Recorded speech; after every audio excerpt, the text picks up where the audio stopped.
It What would up? What help up? if I was unmuted. How you Me doing? too. Me too. Oh, am I muted in that? I got you. No, you're good. Awesome. What's up, What's y'all? up? What's up, everybody? Hey, man. What's happening? Welcome. Another Wednesday. Yes. Yes, another Wednesday. The STS. Yes. Yeah. Welcome to SES, everyone. So, what's up? Neo's the one. How you doing, man? Real quick, just Hey. yeah, just want to say what's up and let's What's good? let's do this. Let's introduce our special guest. So, Yes. she is an wait, hold on. Let me do a quick little. I mean, she said a lot, but I'll read a little bit. She's an artist, maker, and a coach. She's a host. She hosts the Love Lounge on Twitch, which is an interactive and safe place to discuss all aspects of dating, love, and relationships. She's covered online dating, long distance relationships, friends with benefits, interracial dating, red flags, and attachment styles. Upcoming topics include open relationships and polyamory, dating and racism, dating while neuroatypical, and ghosting. And we'll talk about some of our other events coming up. But yeah, without further Tune ado, into her channel. yeah, let's without further ado, let's introduce our guest.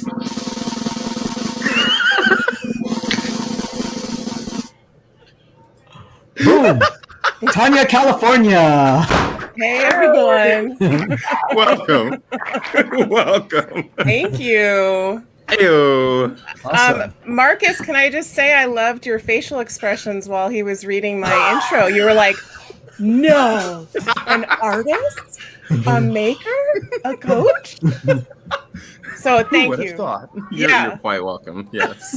He's gonna leave our channel and go to you. I Just like that. Look what you did. The first episode. right. Here, Tanya. You ready? 5 minutes in. Hilarious. Cool. So actually, let's start with what are we drinking tonight? Oh How yeah, about that? Wait, not yet.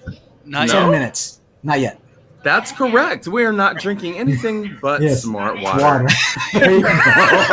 You know what, Marcus, on my channel, I'll let you drink whenever you want. There we go. Oh I know, there's too many rules on our channel. Dang. We're Getting trying coached. to be law-abiding citizens, the street Alright. citizens. Okay, guys. That's so funny. Oh, okay. I was like, All I know right. there's a reason why we don't do that at the beginning, but Yeah. All right. So let's do. We like doing like playing a short video just as like a little, I guess, primer, just to kind of like get things going. But I don't know if Tanya, if you saw the Goldie Awards, but that happened a couple weeks ago. But we've been showing a couple of the DJ performances. So let's check it out. Hey, what's up, Fofo Forrest? Haven't seen you in a while, man. What's up, cuz? hey, what's up, Welcome Forrest? back. All right. See you, Here we man. go. Here we go. DJ ADMC. Check it out. You sounded. Ladies and gentlemen, y'all know his name?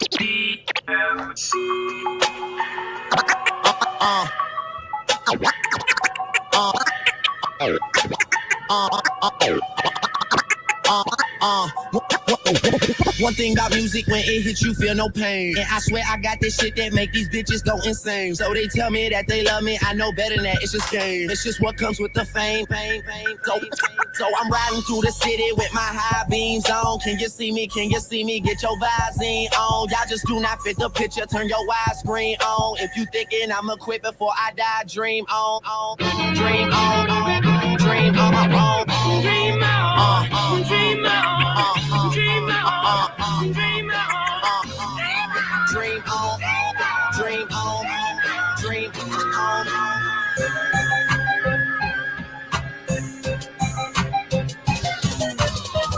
With a little bit of go, go, go. With a little bit of go, go, go, go, go, go. With a little bit of go, go, go. With a little bit of go in the page. With a little go, with a little bit of go, go. With a little go in the page. With a little go, with a little bit of go, with a little bit of go in the go in the page. Go in the page. With a little bit of go. With a little bit of go, go, go, go.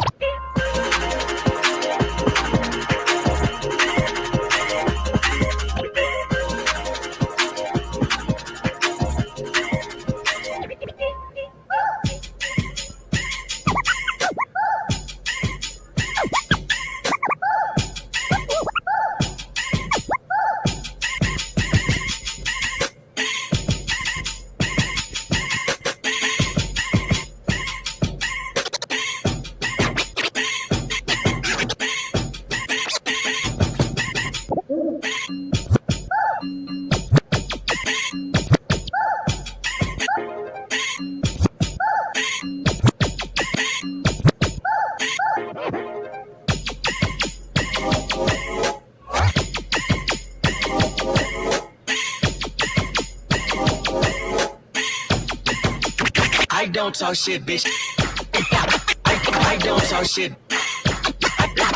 I don't talk shit. I don't talk shit, bitch. I don't talk shit, bitch. I do. I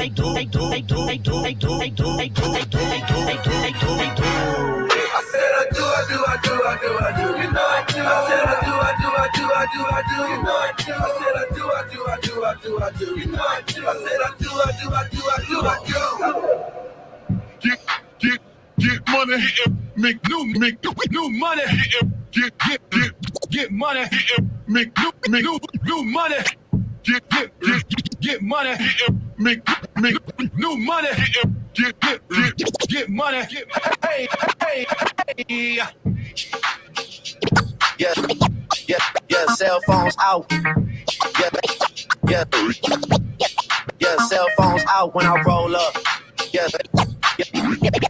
Yeah, cell phones out.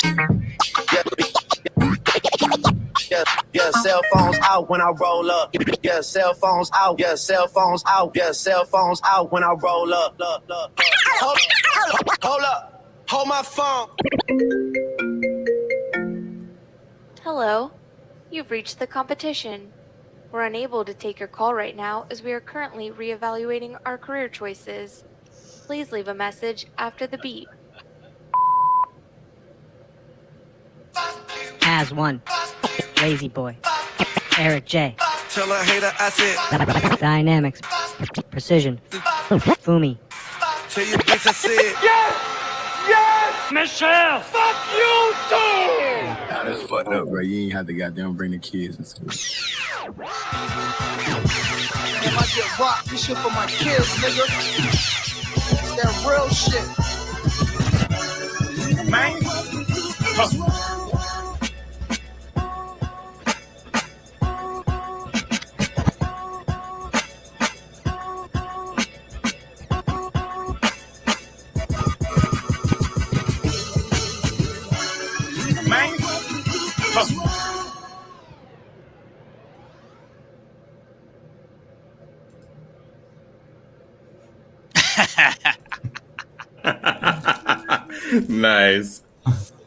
Nice. Yeah. So, Tanya, I don't know if you saw it, but so basically one of the competitors was a 8-year-old, right? I think she just turned 9. Yeah. Oh, she just turned 9, and so obviously at the very end he's dissing all the DJs, and obviously you saying "F you, Michelle," and he felt bad because she's a little girl and it was cute. Like I don't know if you saw it, but like she's like bubbly and like very outgoing, and obviously just very positive on everything, and it's just like when you're entering a battle, you're battling. You know what I mean? So, and this guy was, I believe he was a previous champion, right, Neil? 2019. Yeah, he won. Yeah. He won the year before. So yeah. he was the defending champion. Yeah. Okay. But unfortunately, he didn't make it past the semifinals, right? Because of DJ Michelle. Yeah. Oh right. Wow! It was a toss up. It was a toss up between him and DJ Michelle, and I think she's great, but like I think for wider appeal, they kind of went with her. Yeah. But I mean, she's gonna be rocking it like when she's older, anyways. But she's way better than most DJs right now at 8 years old, right? Yeah, like, I'm just like, no thanks. Still so good. I mean, I will say that like in the realm of that battle, she. Her youth definitely gave her a leg up on folks, but even so, like she's going to be entering battles for a long time, and she's going to win them all. Like, it's going to be great. Yeah, so, great. That was a great set though to ADMC. Shout out to ADMC. He put a really good technical set. That's like a traditional like DJ battle set. I thought he should have went like if it wasn't for DJ Michelle, he would have definitely made the finals. But I'm sure he'll be back too because he's so good. Yeah. For sure. Cool. All right. So let's go on to our next topic, or our first topic of today. This is our pop culture section. We will talk about, where is it? Here you go. What are we starting with today? Boom, boom, boom. Dun, dun, dun.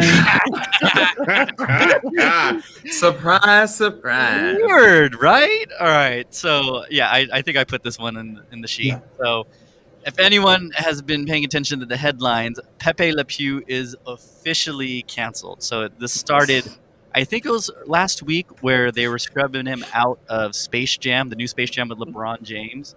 And then they just decided that, you know what, if we're going to do it for Space Jam, we're just going to erase them all from everything. So I guess he's still going to exist in the old like Looney Tunes shows, but any future project he's not going to be a part of.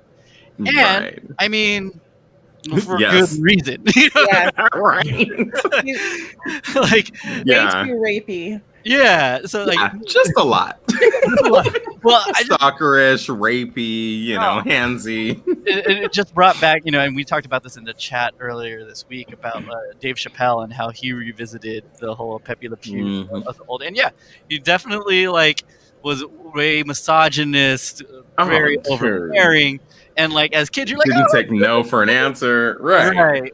It's so funny. Now you're like, oh yeah, that just is not good at all. At all. Like no part of that. She doesn't even have a voice, right? In the cartoon, she doesn't say a word. She's just trying to get away from him. No. Yeah, and didn't even think about that part, but yeah. That's right. And she was a cat. She wasn't even another skunk. Like he was just an idiot that didn't realize that there was another cat, and then he just would go. But he didn't care. He did not care. Well, I mean, do you think about that though? Is a subtle jab a cat, right? Another word for cat. Another word for cat is yes, right? Yeah. As in Trump's favorite phrase. Exactly. Yeah. Grab him by the. Anyways. Right. Kitty, yes. So, by the kitty. There you go. He's canceled, and like social media is just up in an uproar right now. I mean, you have definitely a lot of folks that are like, yes, totally understand it, like us, but then there's definitely a lot of people, the same people that did the whole like Dr. Seuss upset stuff. Like they're saying the same thing. What's next? Are we gonna cancel him? Like, right? Yeah. like if you saw those titles of those books, we mentioned it last week. It's like, who's even read those? Nobody's, Dr. Seuss books? Right. Nobody's reading those at all. Right, and nobody. It's not like anyone was calling. Oh, we need Pepe back. I've been missing Pepe for the past 50 years. Like, let's bring him back. Nobody cared. They only care when it's brought up that it's going to be canceled. Yeah. And also, yes, by the way, we are going to cancel racism, sexism, homophobia, transphobia. Right. Like, we're working on getting rid of all of those, so get used to it, right? Right. Yeah. But it's our history. It's our heritage. Oh, they also have Confederate flags. Right. Who say that stuff. So I remember the laughs. I understand why they're canceling it. I'm 100%. Let social media, whoever is against it, just move on. Like they'll find something else. Right. Yeah. Well, there's plenty of entertainment these days for that type. There's plenty of content, right? And we just don't need to have kids being around that no more. Yeah, for sure. Yeah. Real quick, what's up, Raposas? Oh, you're able to check in, man. What's up, dude? We have a great question during the dating section that he brought up. Okay, so what's up, Raider D Jeff? He says, growing up, had a buddy that could be considered Pepe Le Pew. I definitely did. Yeah, I was like, I definitely. I feel like every guy had in their group of friends, there was that one guy at the club that was really bad. Yeah, that's definitely. And if you didn't have that friend, you might have been that friend. Yeah, right? Oh, man. No, I don't know what you're talking about. There was nobody like that in our group. Look in the mirror. Oh, man. And it says, well, all these years never considered the cat metaphor. Yeah, honestly, I didn't either until right now. Yeah. I was this many years old. Yes. Yeah. I was trying to find that. Jeff. He's one of my people. Oh, what's up? Oh, hey, so do you have a name for your people? Do you call them like the Californians or the Tanyans? Or the I don't have. Californians. Actually, I could use some help with that. So I have my show is called the Love Lounge, and so I kind of been calling them the Love Lounge VIPs because I didn't really know what else to. But I mean something more. I'm open to suggestions. We don't really. I don't know what to call them. We'll have to think about that because last week we named Rosé's group. Supposedly, the Rosebuds. The Rosebuds. That's amazing. Oh, wait, I love that. And Rosebuds. The Rosebuds were the dudes, and the Rosebuds were the women. Yeah. And also, you helped her come up with an OnlyFans name, and I need that as well. Oh, okay. No. So I'll bring that up. I watched an OnlyFans doc, but we'll talk about that. watched a that too. documentary. I watched Got some it. stuff on OnlyFans as well. Because Yeah. I actually Wait, have on been OnlyFans wanting... or about OnlyFans? No, about it. Because you guys were joking about doing like a foot channel on OnlyFans, and I've actually been thinking Not about joking. doing that. Right. Yeah, okay, not so I need joking. some support here, but I didn't mean Okay. to interrupt, so we can get Oh, to no, that no. later. No. Okay, we'll talk. We love talk about OnlyFans. For some reason, Okay. OnlyFans and Clubhouse, we always talk about every week. Right. What's Yes. up, DJ Tose? Thanks for joining Yeah, us. DJ Oh, Jose. DJ Jose in the house. He is in there. Hey. Okay. Oh, We're gonna. what's up, Private Ryan? No, We'll do this oh later, shit. Okay. Oh, sorry. Oh no, we can cuss now. Oh, by the way, yeah, we're good. hey, real quick. So we're already going off the rails. So whatever. So hey, Right. so I'm guys. sorry. Well, We wait. have to- Before we get to okay. that, what are we drinking? Yes. Let's talk about what we're drinking. There we Because this one, I busted out specifically because I had a feeling Ryan was going to be here today. So, yeah, it's a cold, wintry day in California, so we're busting out the Winter Jack. Like it. I like it. Cold by our standards, by I know, everyone right? else, it's like that's a warm day for them. A 55-degree cold day. Oh man, hey, real quick, man, everyone's popping in. What's up, Rose? What's up, Private Ryan? Yeah. What's that's up, good. Master Mix crew? Yeah. All right, so I'm drinking. I think I'm drinking Templeton.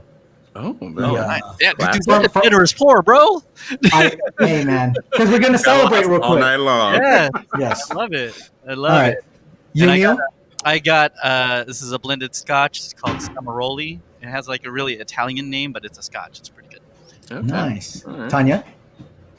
I just have some water here. Oh, wah, wah. It's all good. Okay. So anyways, Whoa. I mean, it's vodka. This is pure vodka. okay, there you go. So There we we go. wanted to celebrate real quick because Tanya, your channel as well as our channel, we hit a milestone. We both hit 500 followers last week.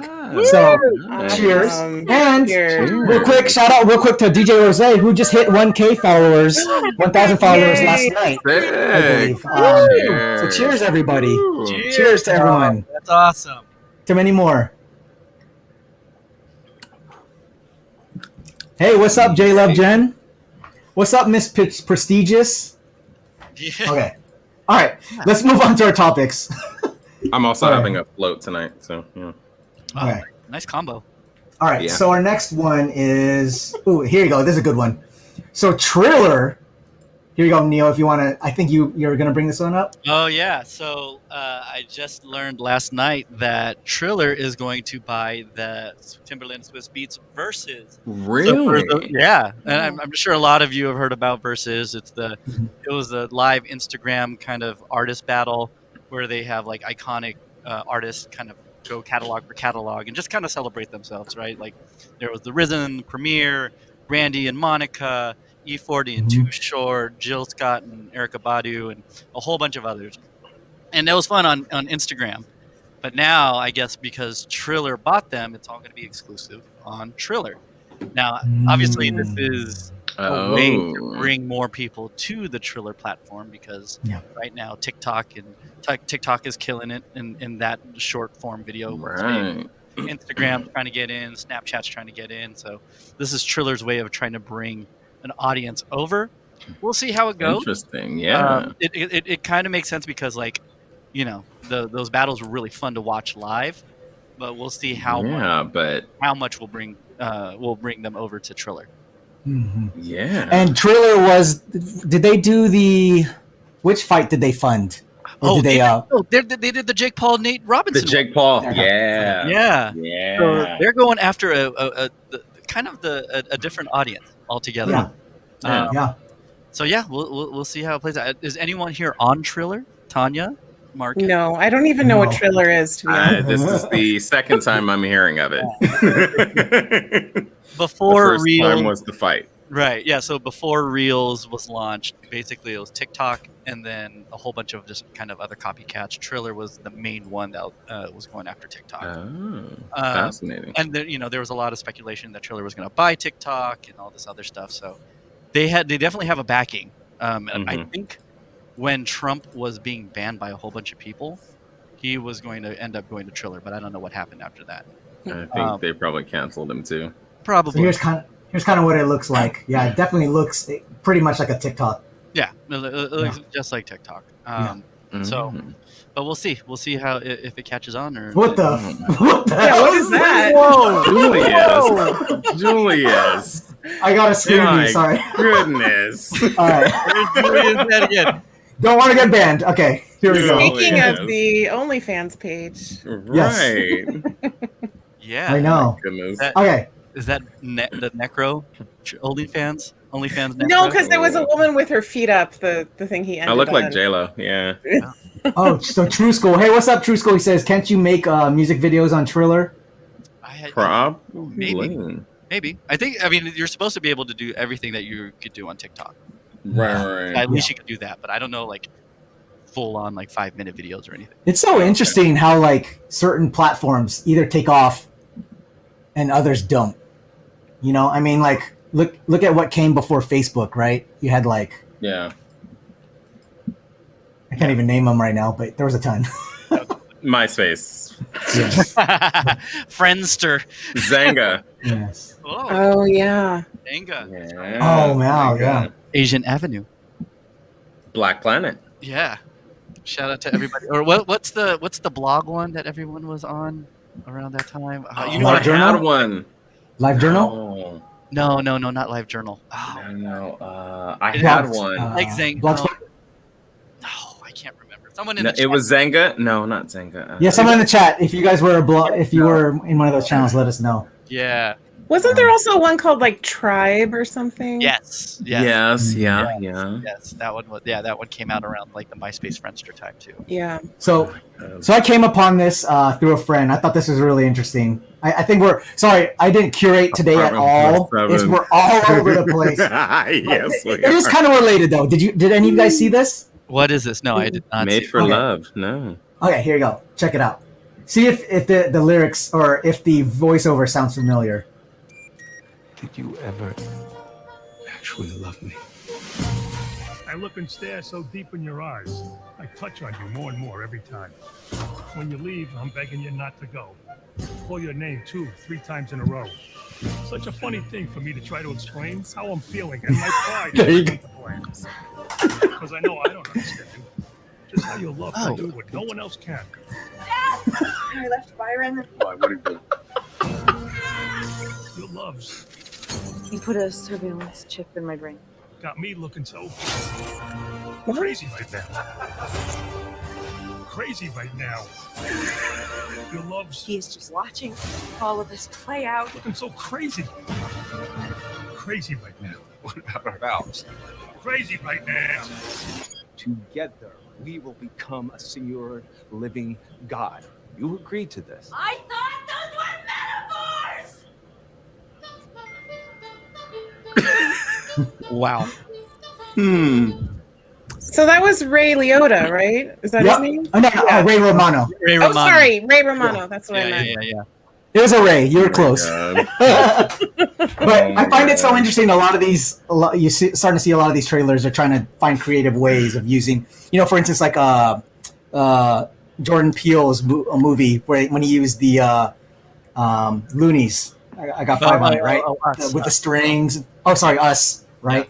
Yeah. So, anyways, I thought that was really interesting, like having Ray Romano recite the lyrics. That's funny. Yeah. Crazy in love. Yes. So, it's very interesting. That has very much Palm Springs vibes, right? Is that the same one? That's what I was thinking too. Yes. It has a swimming pool. It has all these like wild flashbacks. It has the actress. I can't remember her name. I love her. Oh, that is the same actress, isn't it? She's the girl. So this is kind of going way back, but if any of you guys watched How I Met Your Mother, she was the mother that eventually Ted Mosby met. Yeah. God, sorry. I love it. Oh man, I can't believe you ruined that for me. I've never seen it. No, I'm just kidding. I actually haven't seen it, but I don't care. Like it passed me by. What? You mean they eventually got to How I Met Your Mother? But either way, you guys should check it out. It's a great series. But that's interesting. Made for Love, or How I Met Your Mother. Made for Love. All right, so let's see what else we can go into right now. Made for Your Mother. Mm-hmm. Let's do one more trailer. I don't know if you guys have seen, if any of you guys have seen this yet, but I thought it was interesting. but I never watched the first season. Here you go. While you're bringing it up, shout out to Sick and Crazy. Yeah, welcome back, bro. The house. Yeah. What's up, Sick and Crazy? And what's up, Hashibot? Yeah, he basically says, take Tony Award-winning Kristen Milioti. There you go. Oh, she's Tony Award? Wow. Awesome. Yeah. She's great. Hey, so real quick. So, Neil, was this what you're talking about? Miss Prestigious says, My Open Diary. No. Is that what it was? No. Mm-mm. It's Apartment 107? No. That was a good one, though, too. Oh, Man, there's so many. It's crazy. There were so many. Yeah. It was orange. Like, it was like orange and blue or something, or... I'll remember it once we get off this show. Of course. Yeah. Of course. Yeah. All right. Tomorrow around 11:59. So, in of course, as a popular... Oh, my thing's like really crapping out right now. As reboots are. Okay. Check this one out. Oh, let's see. Let's see where the director goes. Well, Oh, this is the true story of 7 strangers. That's YouTube? Hold on. Yeah, I'm having issues. Oh. God damn. Oh no. I'm super excited. Once I saw the original New York cast, like in the beginning, I got really excited. Yeah. Because that's when I really liked the Real World.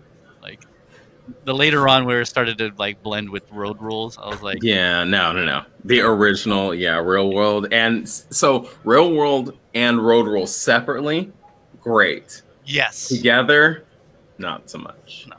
no, not at all. Not so much. I'd say like the first 4 episodes or seasons or 5 seasons maybe of the Real World were like great. I thought That was the original. What do you call it? Reality TV?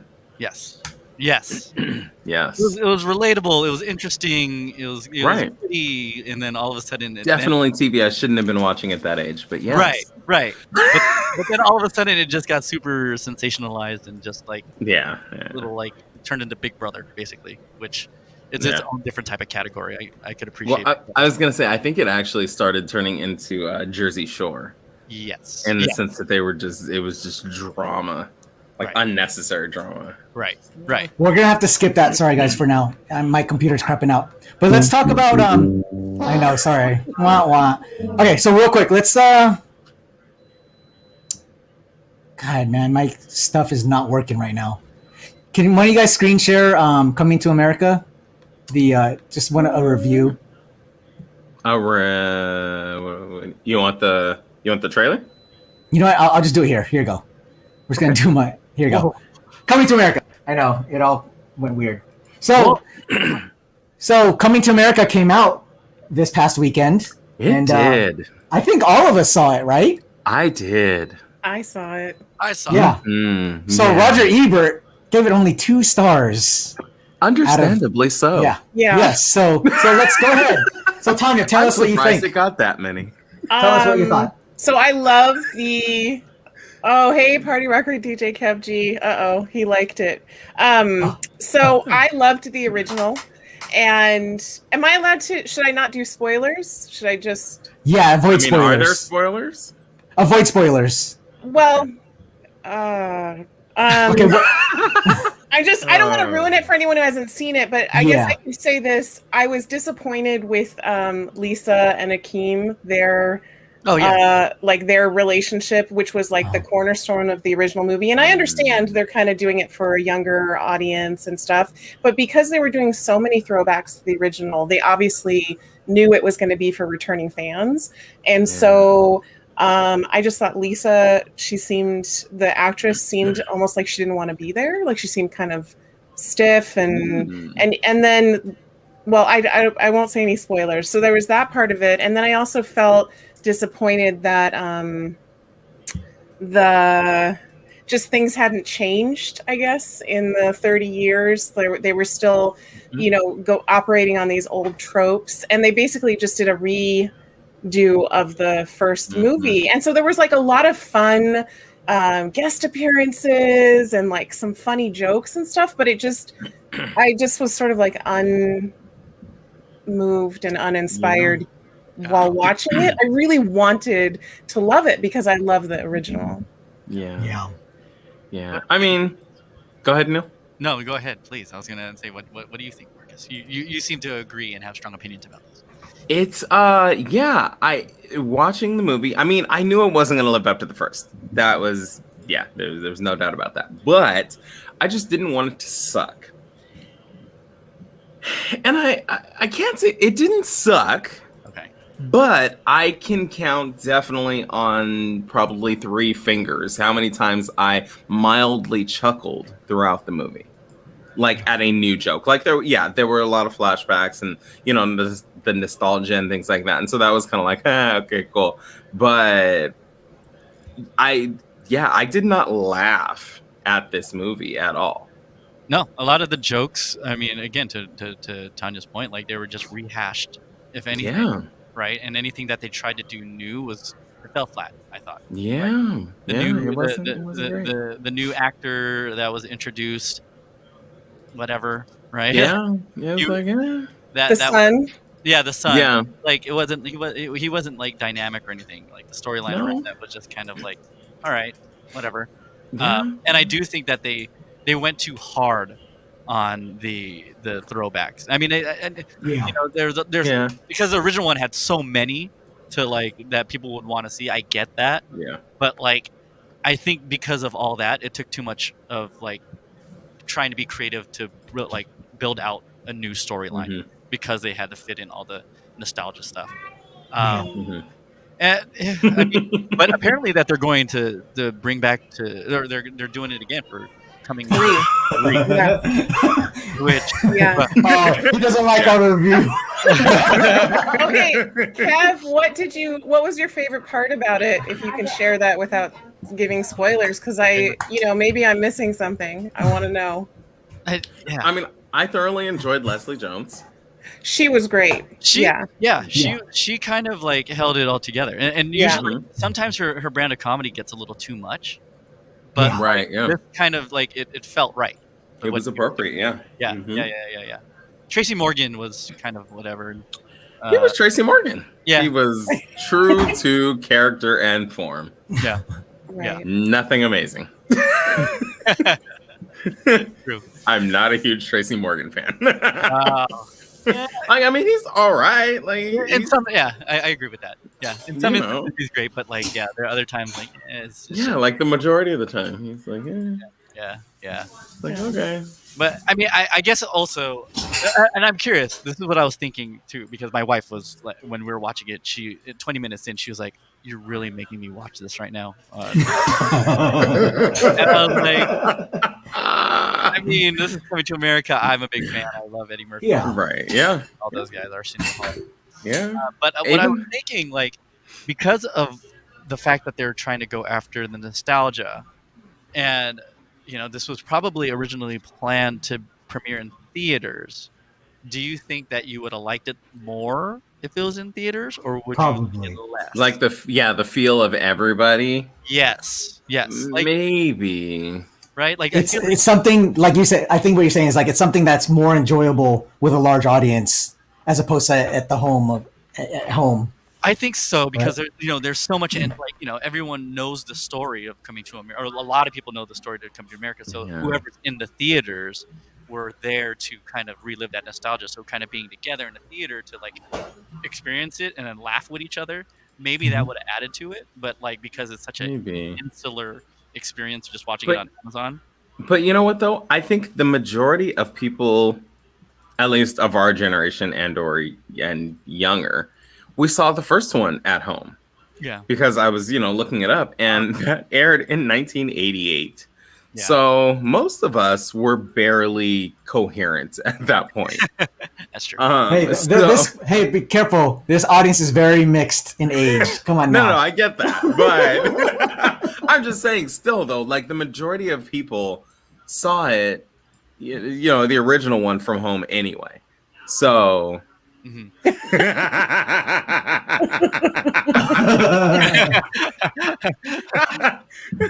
But just saw it last year. Right. Just last year. Yeah. I did love the costuming. Was amazing. Oh, it was amazing. I thought his phenomenal. three daughters, their three daughters, were like awesome. I could have like delved into their story more, and the the singing and the dancing, like that was all really fun. I think I just I wanted it to feel like as good as I felt about the first one, which is a hard thing to put on a sequel. You kind of had to lower your expectations, I guess. Agreed. No, I do think like because when everyone saw Coming to America, the first one, no one had any expectations. But then like once like that entered, it's like, okay, now we have to live up to the hype.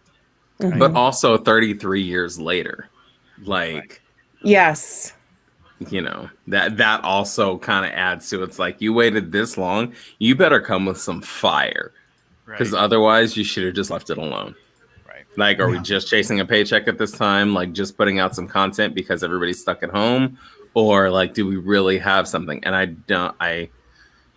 think they should have kept working on it. Yeah. So, go ahead. No, please. No, go ahead. I was going to move on, but go ahead. Oh, no. I do think, and I hope that we talked about this last week, if they do the stand-up tour, then it'll be all Oh, yeah. Yeah. So, stand-up tour with all of those? Yes. Yeah. So, okay. So, connecting it. So, basically, Party Rocker DJ Kev G says, listen, I'm just happy they got the band back together during the crap they're dealing with in the world. So, not talk bad about it at all. But, yeah, so we're talking, we were talking about this last week. The great thing that's coming out of this, supposedly they're doing a stand-up tour, which is going to be amazing. And I'm sure all of us are going to still come in droves to check it out. So at the very least, like you said, it brought the band back together. I think Arsenio wasn't really doing much. And the reason why I think you think Lisa wasn't really, she seemed stiff or whatever, I think because she hasn't acted, or at least I haven't seen her in anything since then. So anything regular, for sure. Or anything regular. So definitely it's cool that, and one of the daughters is actually Eddie Murphy's real daughter, I believe. I don't remember which one, but she did great. They all did great. So yeah. Huh. Yes, exactly. So Nathan Barris. So this is the whole reason why the Coming to America kind of came about, was because Eddie Murphy's resurgence of his career in Dolomite Is My Name. Because that, I think it's the director of that movie was the director for this one, Coming to America. Got it. Okay. Yeah. I see the connection. Yeah. All right. Yeah. So hey, here we go. So hey, Party Rocker Kev G. Hey man. Yeah. So you missed it last week because we were doing this whole like Dave Chappelle versus Eddie Murphy whole debate. And it was pretty getting hot and heavy, man. It was like, not hot and heavy in that regard, but heated. Let's bring it back for this week. Eddie Murphy or Dave Chappelle? Let it be known in the chat right now. Oh man, it's still hands down. And we're talking. I'm just going to say stand up. I'm just going to say after this performance. No, can I give a shout out to the Party Rocker DJ Kev G? He just hit 3K on Monday. Nice. So major milestone. Nice. Congratulations, sir. Here's to you. We'll drink to anything. Yes. Thank you for hanging with us peons who only have 500 followers. I know. Right. I was wondering if he was still going to talk to us after he hit 3K, but yeah. He's like, "Oh, you lowly peons." And then there, John Raposas brings up Chris Rock. Yeah, you got to throw him in the mix too, right? Of course. Yeah. We'll keep it with. We want to keep it with this Dave and Eddie Murphy. Okay, so Raider Jeff brings up the sequel is entertaining if you saw the original. Question: in comparison, is the Coming to America sequel more of a success than the sequel to Friday's Barbershop, which came out sooner in comparison? I think each of those sequels were better than this one. And I think a lot of it, part of it is due to the amount of time that passed. And also, Friday is iconic. Barbershop is less iconic, but still, significant. But Coming to America is, it's leaps and bounds above both of those. So, right. You know, The Coming to America franchise should be greater than those two. Yeah, right. I agree with but that. also, yeah, like I said, you know, the amount of time we wait 33 years to throw down. It's like, you better come with some fire. Why didn't they do a sequel sooner? Does anyone talk about? Has anyone? Well, anything about so there that? was this art. I wasn't gonna bring it up, but I guess it actually perfect timing. So basically, You're like, thanks a lot for bringing up the thing I wasn't going to talk about. Okay. Well, because we have to get to the juicy parts about why we brought you on, Tanya. But here, I'll bring it up real quick. So he mentions that. So if you guys remember, like in the '90s, he had a string of bad movies, like '90s and 2000s. Oh yeah, and he was all of the actors in. Yes. Yeah. And so he, So he says he took a break from acting after getting Razzies. He got a bunch of Razzies for shitty movies. And I guess around 2011 is when he basically, he was like, okay, I'm done. Because I think right before that was when they just milked the hell out of Shrek. Because him as Donkey and everything, it was like Shrek this, Shrek Ever After and all that. And then he was like, all right, I'm done. And I think he just took a major break from there. And, you know, and for the record, he did kill it as Donkey, though. Oh, yeah. And then I think it wasn't until probably a couple years ago when he just really started kind of coming back and really Dolomite is my name. Really, like, I was like, oh man, that was like huge for him. Yep. So definitely, if you guys haven't seen it, you guys should check it out. It's hilarious.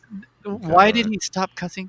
Did he just want to go a different route? Like, was he cussing? What? Like he he started doing a lot of family friendly films, right? Like that. Right, because I think that just might be. You want to get paid, dude. At the time, yeah. You want to get paid, but like his or what you call it, his whatever his stat, his amazing, all came from his like really dirty time in the 80s and 90s. Right? Like Nutty Professor aside, Nutty Professor was a great film, more family friendly. And I think that might be why, though, he went that direction, though, is because it kind of started with Nutty Professor. Right. Nutty Professor was definitely one of his, if not the first, one of his first family-friendly, and the success of that was huge. And so that might have been like, okay, cool, people like this, let me go in this direction. Yeah, and they kept wanting to replicate it, yeah. Right. Like, everyone... Because Norbit. Right, and what your record record, Kev G said, 82 or whatever, like his 80s stuff, like mythical, like the stuff with Legends, like go back to that, do a throwback of that and see what happened. But also we're in a totally different time, like 82 to 88. Yeah, cancel culture hadn't been invented yet. That's true. Cancel culture definitely started in the like mid to late 90s. Yeah. So yeah. A lot of his his gay jokes were bad. They would never land. At all. Did anyone see Mr. So Raider D Jeff says, did anyone see Mr. Church? Eddie Murphy drama movie came out in 2016. Didn't see it. No. Oh no. Haven't even heard of it. Let us know if that's worth a watch, because definitely we'll put that on our slate of movies to watch. our millions of movies that we need to watch. Yeah, right, exactly. All right. Let's see. Nathan Barrio says something happens sometimes when people in Hollywood have kids. They decide they're going to put work in that kid, that their kids can see. That's true too. Yeah. And respect that for sure. Yeah. Yeah. Okay. Here you go. So yeah, he talks about it. In my opinion, Mr. Church was an emotionally moving piece of work Eddie Murphy led in. Yeah. Okay. We'll check it out. Mm-hmm. And you can't forget Vampire in Brooklyn. Oh my god. We can't? I think we could. I definitely think we could. I totally did. Yeah, thanks for reminding us. We had already forgotten that. I know. All right. So yeah, that's that about I think that's enough of Eddie Murphy talk. You guys can keep chatting it in the chat. Still want him back though. Definitely. Definitely want to see more of him for sure. As much as possible. All right. So in other news, another nostalgic piece. Apparently, so Cobra Kai is, I believe it's on its fourth season or third season? Do you guys we're remember? We're waiting for the 4th season. We're waiting for the 4th. We just finished 3. Yeah. They just leapfrog everything. Like, oh, you know what? We'll just renew it up till season 5. So yeah. Yeah. Yeah. You know, I mean, that's something that plays the nostalgia. It does. But that, doesn't go too crazy about it. And it's just good, clean fun. I don't know. I like it. No, I completely like it. It definitely stretched that one or the first one or the original 3 and like made it into something a little different, but I think it's enjoyable. I love it. Yeah.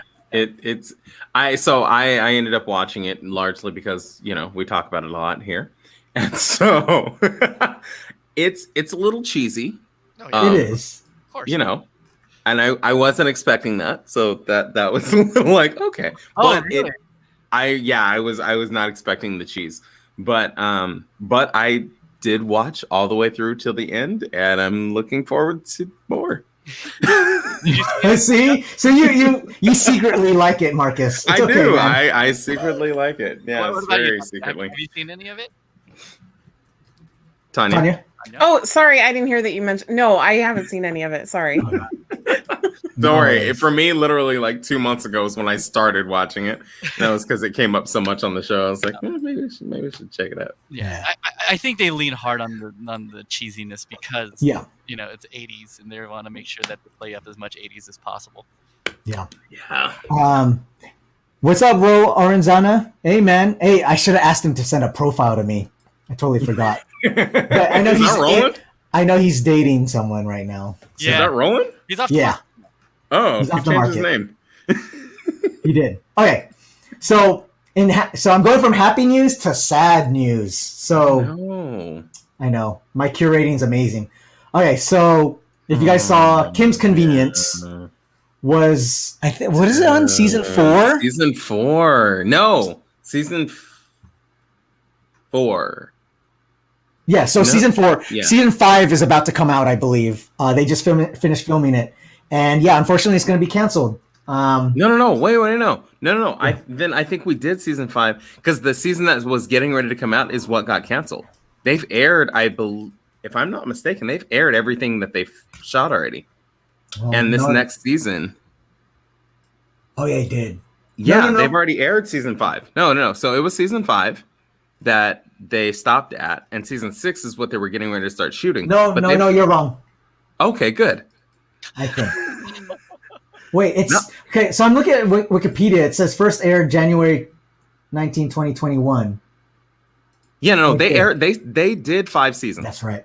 Okay. And they were going for 6, and I think they've already shown the 5th season. That's because I definitely watched everything they have. And the reason why I say that is because Simu Louis, when he put out his statement, he was basically, it was a huge set of spoilers that he was saying, like, it sucks that you're never going to get to see Jung and Appa reunite. You're never going to see the Kim family together as a whole. You're never, in this next season, Jung was supposed to kind of realize his potential and go somewhere in life. Like all of these things, there was kind of going to be a lot of resolution in season 6 that was already written, I guess, or in the progress of being written, and they're not going to shoot it.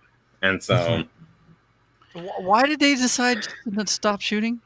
So a couple of the writers went on to another project, and because of, I guess maybe it was contracts that they didn't want to hire new writers, because if they hire new writers, then it would change the the trajectory of the show. It would change the the meat of the show, because it'd be, or the style rather. I'm sorry, because it'd be different writers. Yeah. And so two of the main writers for the show got moved on to other projects. Yeah. Game of Thrones finished it out with new writers. With shitty writers. But everybody talks about the fact that it completely changed and it was really shitty after that. So yeah, very bad example, Neil. But, he finished it. Okay, so Raider D Jeff, he's asking Shang-Chi, can we see all seasons on the Disney Channel? So Shang-Chi is actually going to be a movie. I think you're getting that confused. WandaVision was a series. The upcoming what is it? The upcoming Winter Soldier and Falcon. That's going to be a series. Loki's going to be a series. And Black Widow is going to be a movie. So yeah, Shang-Chi hasn't come out yet. Right. And I don't think it's is going to play that character. Yeah. So so rest in peace to Kim's Convenience, unfortunately. It was such a good show. And actually, as I was scouring Twitter and stuff like that, the Prime Minister of Canada actually gave them a shout out. Oh, wow. What? Wow. Yeah, on Twitter. So nice. You know, they did a lot for representation, and you know, it was a really funny, it was a really great, you know, family show. Yeah. Here you go. See, Ro Arizona says, "Damn, I like Kim's Convenience. It was a sleeper for sure." It was, yeah. When I remember watching like one episode, and I was like, "This is kind of like after school special feeling a little bit." But then, like as you keep watching, you're like, "Oh no!" You get attached to the characters. Yeah. No, the characters are super like well written, dialogue's great. Yeah. It's awesome. Yeah. Simu Louis actually pointed out that they were number one from the time they started airing in Canada. And then they obviously reached a broader audience once it got to Netflix. But it was a great show. Yeah. All right, so I guess onto other horrible news. What? My curating is amazing.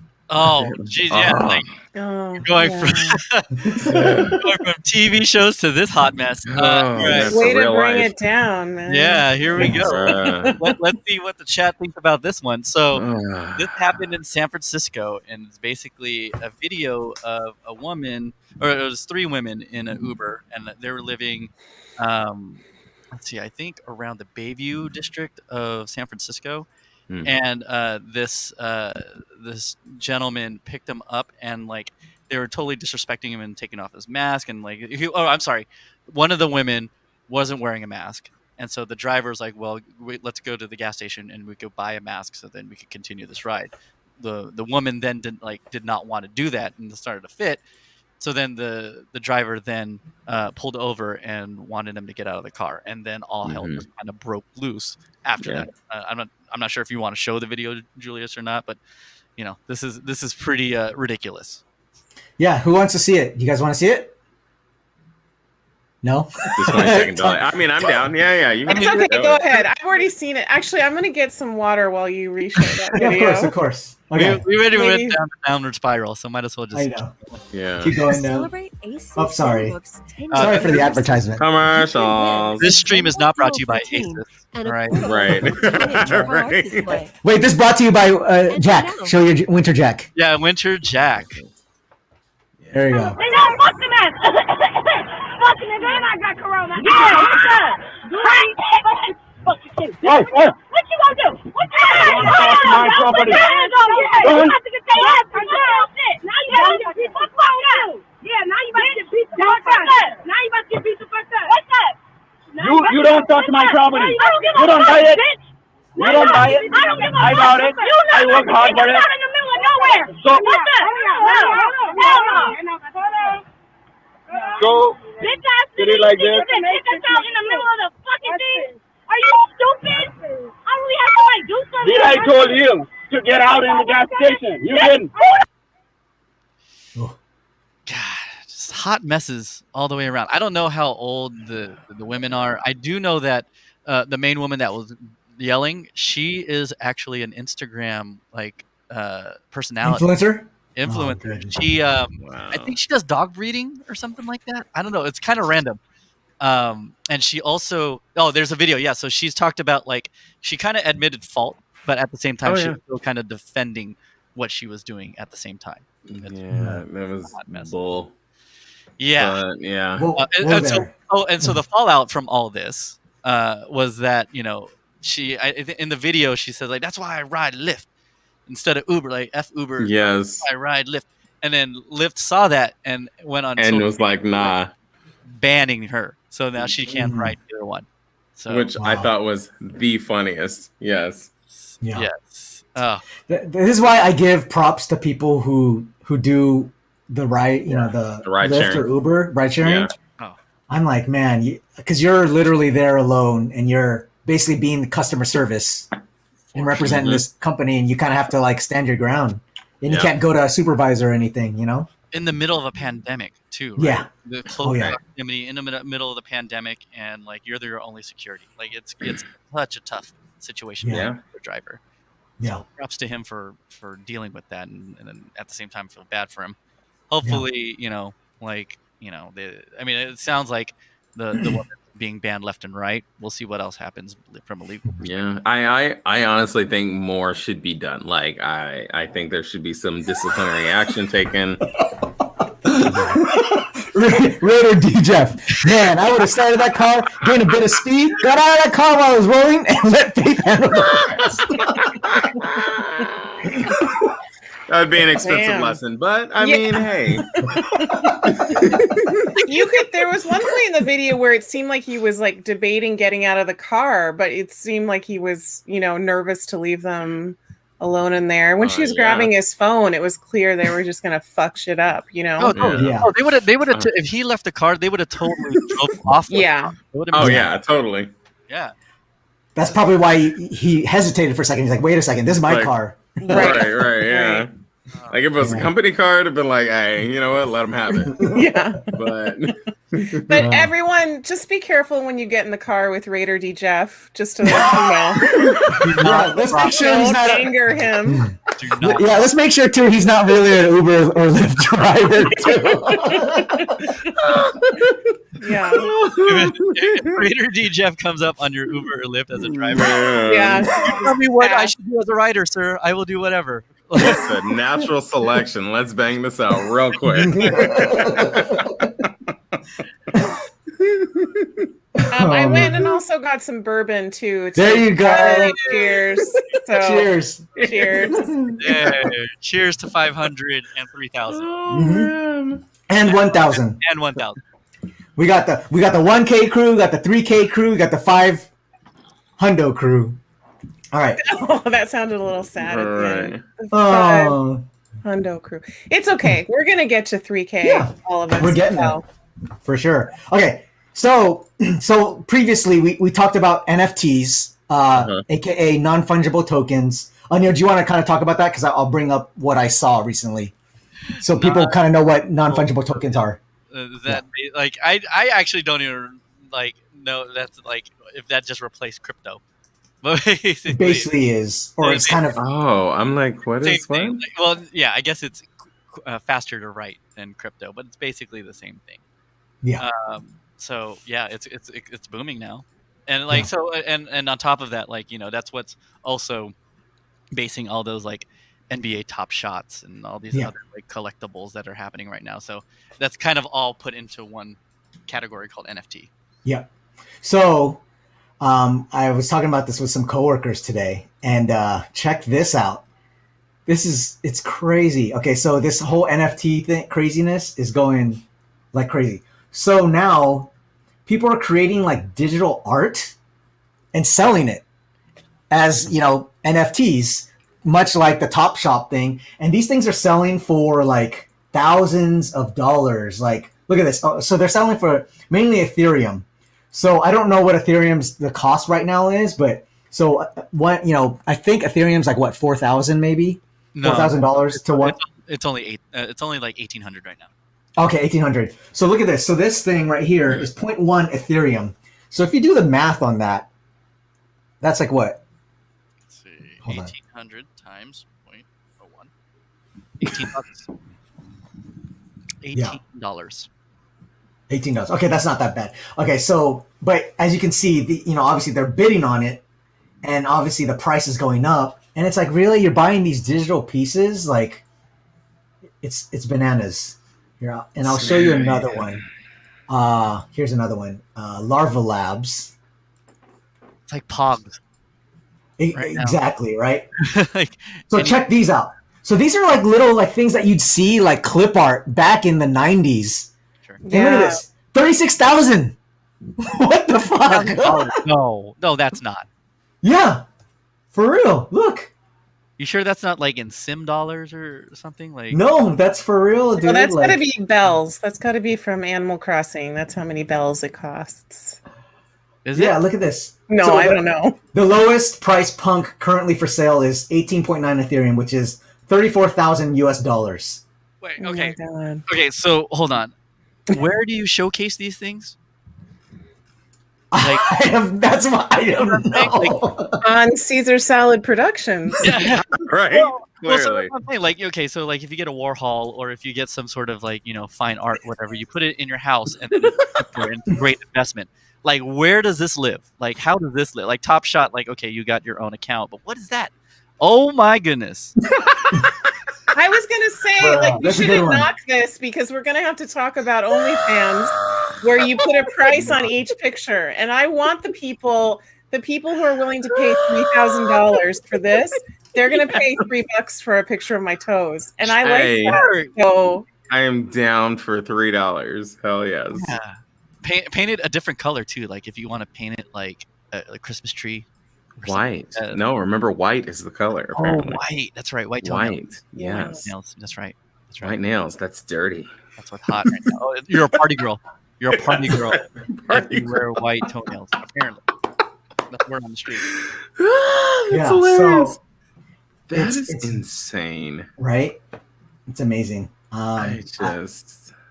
from what I've heard too, though, I think a lot of people are trying to use NFTs. We're having a conversation about this where a lot of people are using NFTs or whatever, Bitcoin, as a way to avoid taxes.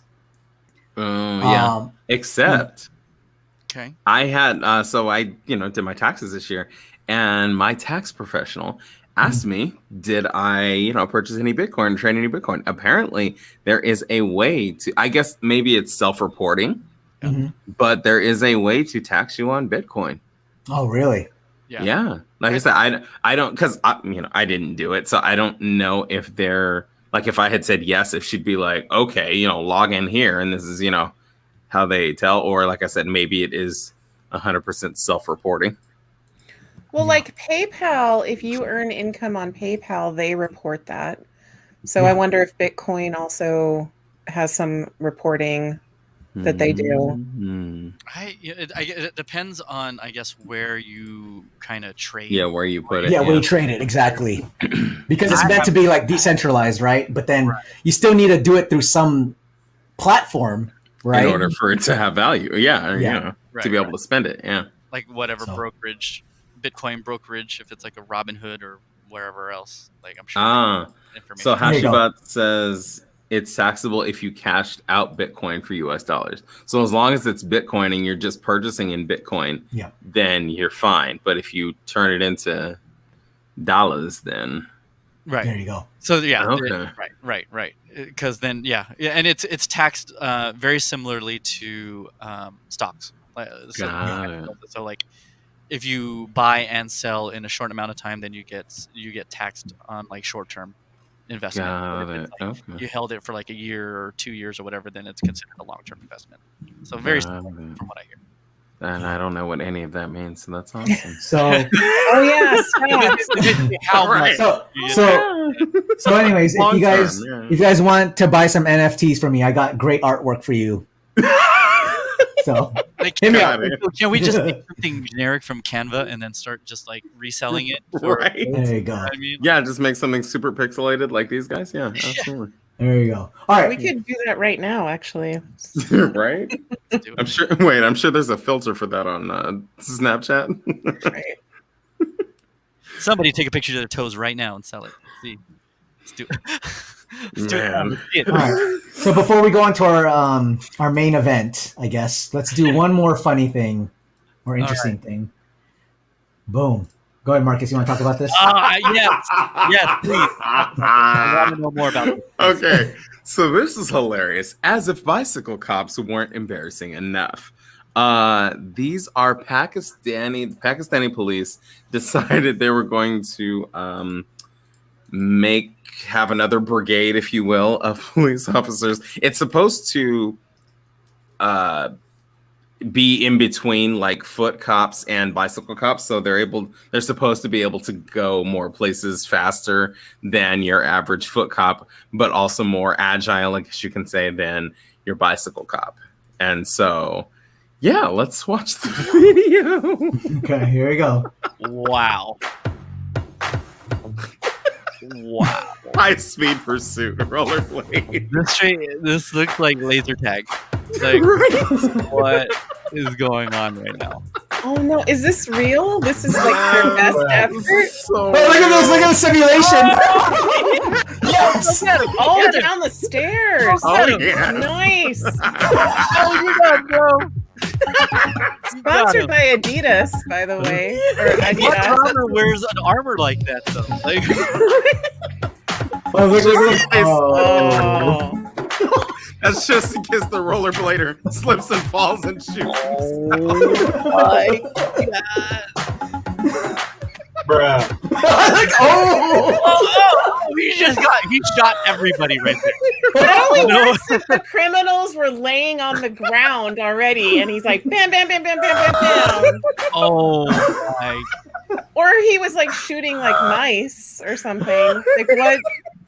This looks like a Saturday Night Live video of a police force. So when I first saw it, I totally thought it was, and then it was not. This is real. It's very real. Yes. Wow. Okay, what's the B-side quote? See, exactly. If I was a cook, I just need a bottle of water and it's game over, right? Or marbles. Just bring a whole bunch of marbles. Yeah, marbles. Wait, or rocks, or sticks, like a bunch of sand, like right. Just run on grass. They're not gonna But they were like, "Hey, we've got this missing link of criminals going up and down stairs. What could we do? What's a way that we could really? We can't run fast enough, and the bikes. What's something we could do about this? Because here's the funny part: they didn't show any demos of anybody going upstairs. Oh, that's true. Downstairs. It's only down. That's all you have to do is just Yeah. turn around and run back the other way.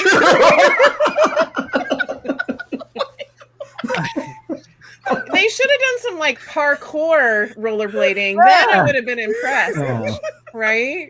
Oh man, it's too good. Guys. There you go. I'll wear my Mighty Ducks jersey and form a fine V and check the Right. Like, Oh man. Oh no. Yeah. Yeah. I imagine that crime is gonna go up. There you go. I'm just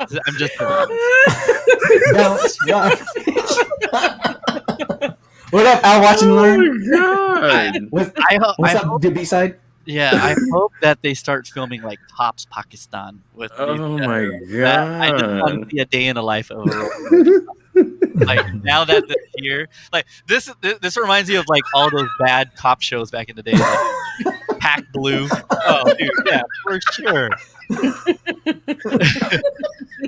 Oh man. Oh man. God. Y'all are hilarious. Oh my gosh. Yeah. Yeah. Well, Oh, the Pakistani police. Yeah. Pakistani finest.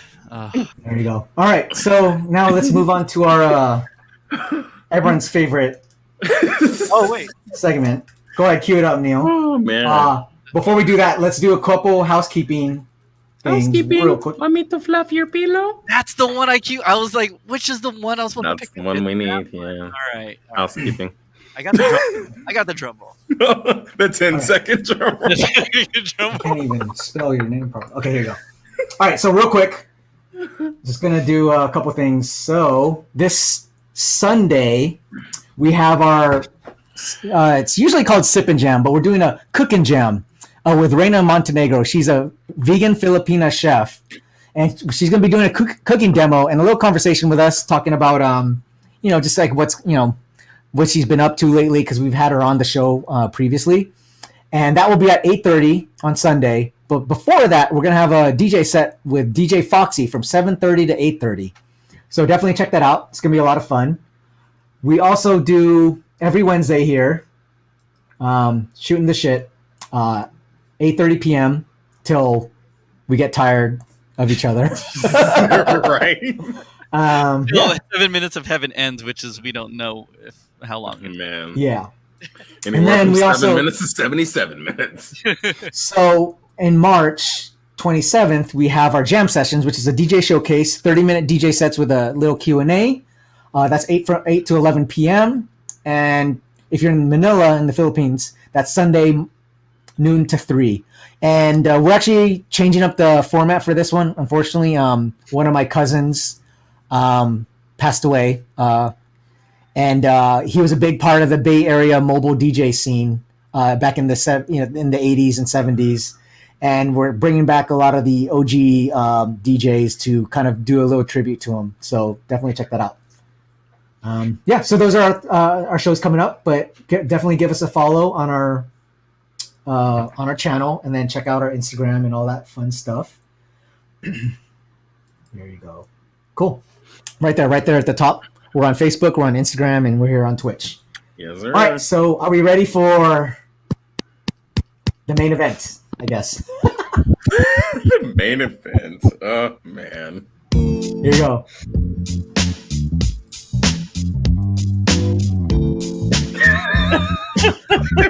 I don't know. Okay. There it is. There we go. There we go.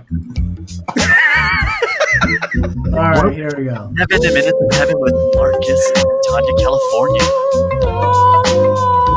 All right. Yeah. Here we go. All right. Welcome everyone to our program, 7 Minutes in Heaven with Marcus and Tanya, California. Yes. Hey, what's up, DJ Neo Geo? How you doing, man? Private Ryan. I need a cigarette. Oh, I know, right? Not yet. You don't need it yet. Okay, here we go. Oh, okay. man. So, I guess this will kind of we'll go into the dating profiles, but real quick, because we were talking about OnlyFans during this segment, I think. And when are we not OnlyFans? Yeah, when have we not talked about OnlyFans? Right. So, Marcus, did you start a profile yet? Not on OnlyFans. I low-key forgot, but I'm planning to do that. Wait, hold on. Let's update everyone because everyone's like, wait, Marcus is doing OnlyFans? So, yes. Okay. So, if everyone doesn't know, obviously everyone knows, OnlyFans is mainly started out for, I guess, I don't know, what would you call it? It started, I don't know what the original purpose of it was. Yeah. But it definitely took hold in the adults. Yes, there you go. Sex working industry. There we go. There you go. Oh. Exactly. Adult entertainers. Yes, adult right? entertainers. There we go. Yes. And if you guys saw, I think there was an ABC News segment. They were talking about OnlyFans, and it started spreading now that it's kind of becoming more mainstream. We were talking about what's his face, and another one. DJ Khaled. DJ Khaled had an account. It was him Bella and Thorne. Somebody else though. Yeah, Bella Thorne, Fat Joe, and a lot of Fat Joe. yes, Fat Joe. That's right. And a lot of other celebrities have started popping on there, and it's not just for sex work or whatever. Yeah, it's not just nudity. And like that. So, anyways, we were joking last week. We were like, "Hey, you guys should start an OnlyFans and just show your toes." Yes. Because people have fetishes like that, right? Feet and toes. Yes, absolutely. And so we got to there because we were talking about the mom whose boys got kicked out of school because she was doing OnlyFans. But the pictures she was posting were basically of like her in uniform or her in like not even super revealing lingerie, but just kind of promoting the fantasy of like the girl next door sort of concept. And so, that's how we got to, people have all kinds of fetishes. Because she was making, what was it, $100K a month? Yes. Something like that, yeah. Not a month. Not $100K a month. It was a month, yeah. Holy shit, okay. Or maybe, I'm sorry, maybe it was $60K a month. It was something stupid. But yeah. It made us all reconsider our careers, right? Exactly. And so, because everybody's got a thing. And so she's making, like I said, it was definitely like 60, 65K or something like that a month. Just based on these pictures that weren't even super revealing. And we were waiting for Choco Toes to be created. Right. Yes. Also, I do want to make a comment about Nell's toes. I did get some feedback after the show that during the show, do you remember the point where you pulled up your toes above the board? Yeah. There were some comments about your toes. Someone zoom in? What's wrong with them? Enhanced. I was dying. They were like, did you see that when Neil put his toes up? I was like, I did see that part, yes. So what were they saying about his toes? Oh, they were commenting on how funny it was and how enjoyable that seeing his toes during this. It wasn't anything too crazy, but did we get a bunch of subscribers because of my toes? Was it? You do might I need to start an OnlyFans toes. 6 Hey, toes. you know what? We all do. We all do, right? I think it should be a competition. We all start a toes channel, our own individual toes channel. See who gets the most. Let's do it. So, okay, can I tell you some real stuff I learned about OnlyFans? Yes. Yeah, of course. So I actually have been thinking about doing a foot channel for a while. There's somebody else on who another DJ who I know on Twitch who's been encouraging me to do this. And I've gotten some nice feedback about my feet before. So anyway, but the thing, so what I learned is I was watching some videos of someone who did document her whole process of starting an OnlyFans page, and she was doing feet content as well. Okay. And so there's actually like this kind of elaborate application that you have to put in, and people often get rejected because they'll do one thing wrong and you have to redo it or whatever. But once you make it through that process, then you're allowed to either create a subscription fee or you can just do per photo fee. And so she was talking about how there's actually not a search function on OnlyFans. So you can't just go on there and be like, show me all the toe pictures. And that you actually have to promote it yourself to get people to come there. And that's especially, So she was talking about, I think she has like 2,500 followers on Instagram. So she was getting people to, that's how she started to get people to come to her OnlyFans. And she was charging like $3 a photo. And she showed, how much income she made, and she actually got bored with it and stopped. And even while she posted nothing, she kept making more money because people can keep buying the content lives there as long as you leave it there. Right. So she was, talking about that. The only thing, Raider D Jeff, you can do shots of your elbow. If someone will buy it, you can. You can put anything on there. Here. So, but the thing that's wiener shots, absolutely. Wait, the thing that I realized is that you have to stop. See, boobs. I was like, butt crack. You guys remember that? Yeah. Oh my god. So you have to be promoting it. You have to work. I think the key is that it's going to take some work to market and promote it in other channels. And that's like, do you want to do that? How much effort are you going to put into doing that? Because just opening up the page, people think, oh, I'm just going to get a flood of people are going to find me. But I guess it's not set up in that way where, like Instagram, you could search for foot and everything comes up, right? It's not the same in OnlyFans. Got it. But yeah, I've been wanting to do a foot thing, but I was sort of like nervous about using my real name. And then I was like, well, you create an alias. But here's the thing, then you have to create a whole nother thing, another alias on Instagram to promote it. And you know, have to build that, right. And I'm already like trying to build all these other things, right? So I don't know. You could do California toes. I'm sure that's not that's available. That's got to be. Then I was thinking, if I already have this audience on Twitch, I should just do Tanya California, and then who cares if someone is like? I mean, true. It's just your toes. It's not vagina and toes. Can we do camel toes? Can we do Tonya? Tonya,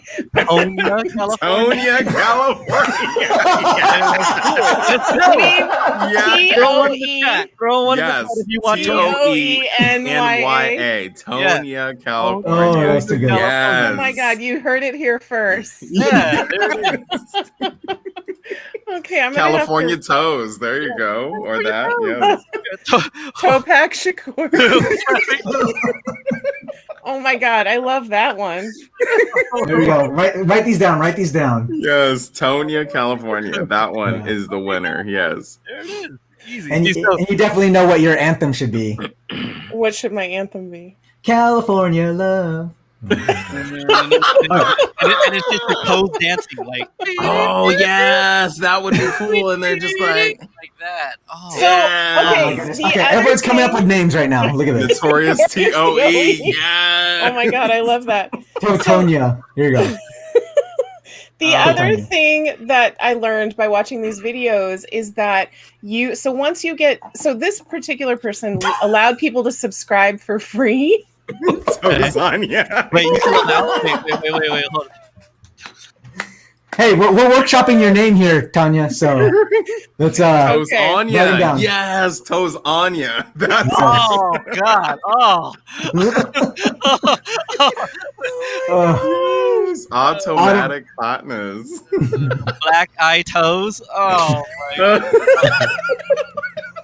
All right, sorry. So we're derailing. So what were you saying, Tanya? So one of she allowed people to subscribe for free instead of having, if you have someone subscribe for like $25 a month, they're expecting regular content to be churned out. So if you're someone who's like, I just want to stick a toe in it, just test the water, you could.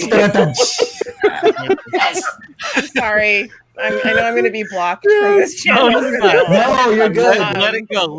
Hey, this is after hours now. We approach after hours. We're good. Right? We're good. This is what we're here for. So she was saying to just Tonya. price each photo instead of doing a subscription.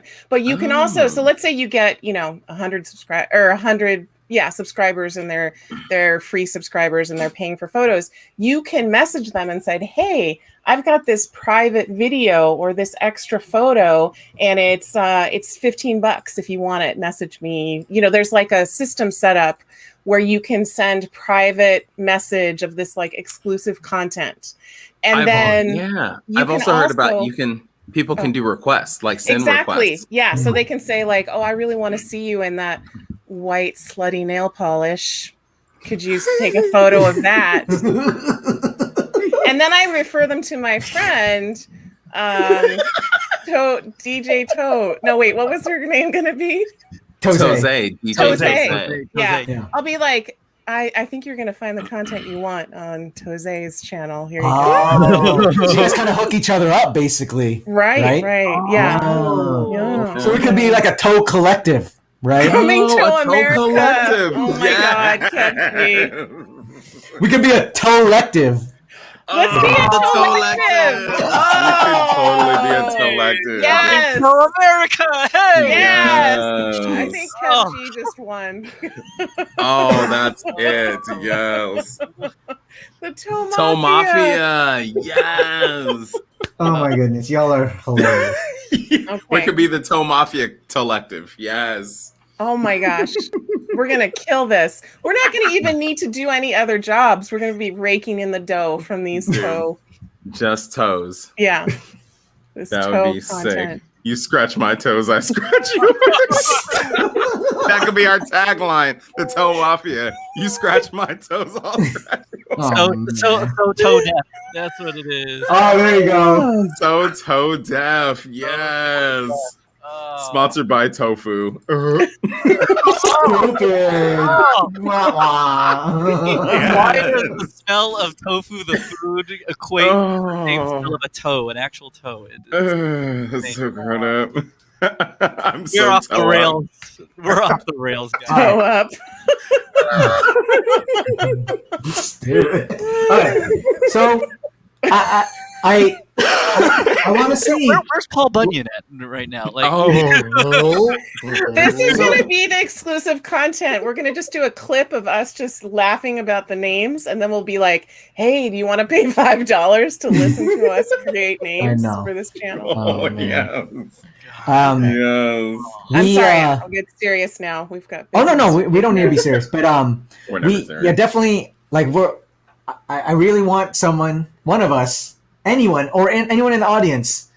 I implore you, someone needs to start a toe channel and let us know how it goes. I'm gonna do down. Okay. wait, hold on. Wait, we have a street team. Sick and crazy. What's up, bro? Let's go. Oh yeah. Your name speaks volumes. It's sick and crazy. Toe. Yes. Sick Same. and Crazy is the official STS street team. Yes. The one and only member. I hope you didn't leave the chat. All right. So yeah, we'll see. We'll get back to you guys in a month, and then because I think I give Jose and I gave Marcus a month. We'll give you Tanya a month and Marcus another month, and then you'll come back and let us know your toastcapades. Oh. Wow. Only paper toast. Right the B-side he's on one right now. Oh my god. You're in the Paper zone. toast as well. B-side. Oh man. Only toast. Yes. Oh jeez. Okay. So let's go on to our so real quick, Roland, if you want to send us a profile, you can send it over. Maybe she can review it live.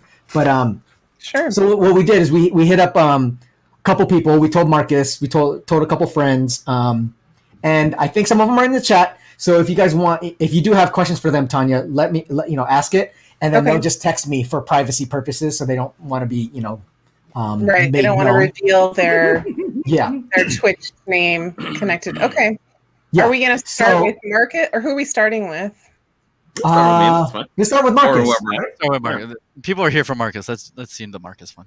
Yeah. Okay. So real quick. So we told people to send profiles, and then Tanya would analyze them and kind of talk about them, and we'll see you work your magic and let us know what your thoughts are and everything. So yeah, cool.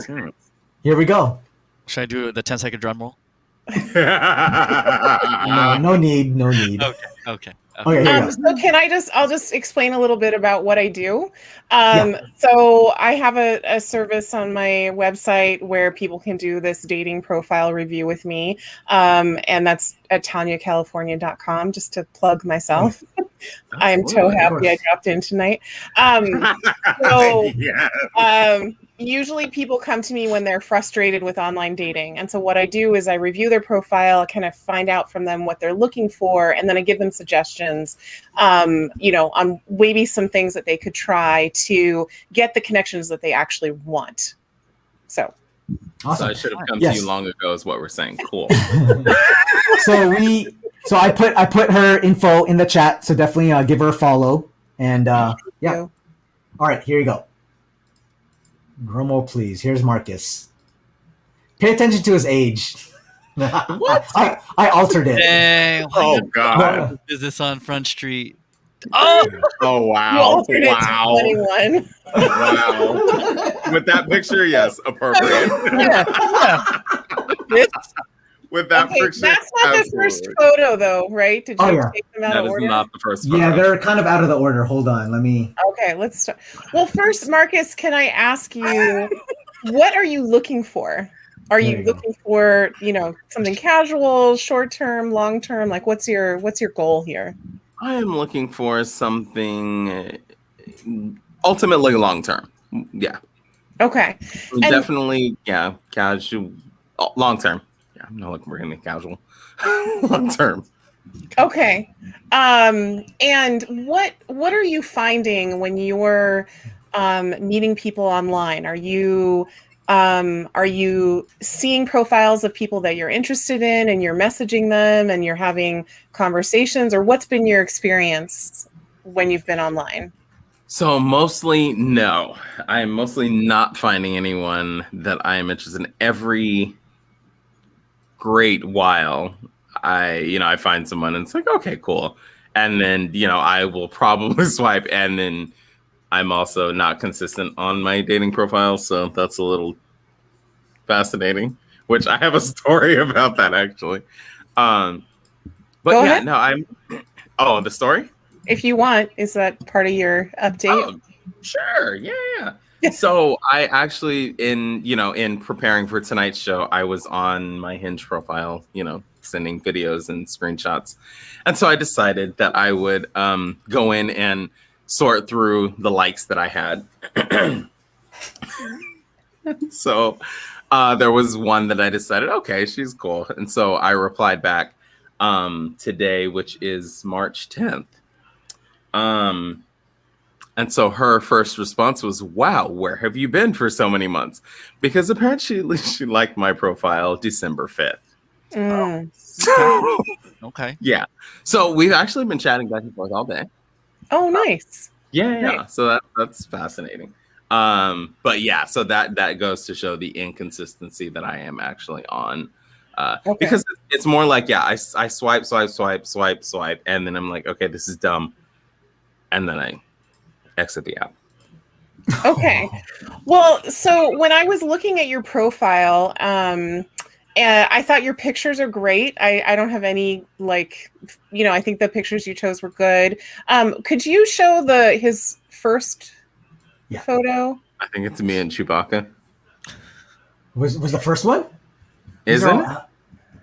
Oh yeah, hold on. These are so out of order. I don't know what's going on here. Yeah, I'm pretty sure the first one is me and Chewie. No, I didn't get a Chewbacca one. No. Oh. Did I not send Chewbacca? Well, okay, I can just give you. So Yeah. what I say to everybody is when someone is looking at your profile online, there's like, I don't know, 3 seconds or 5 seconds when they're deciding to swipe left or right. Yeah. So your very first photo, you want to make that one where we can see your face, we can see your eyes, you're not wearing sunglasses, you're not looking off into the distance, you don't have a frown. Like, you don't have to be like, teeth out, big, huge smile, but like your natural smile is a good one to have, or something that has some interest, something interesting in it. So if you're on these dating apps and you're not getting swipes, people liking you and messaging you, consider mixing up the order of the profile pictures. But if you are getting likes and swipes, you don't have to worry about that.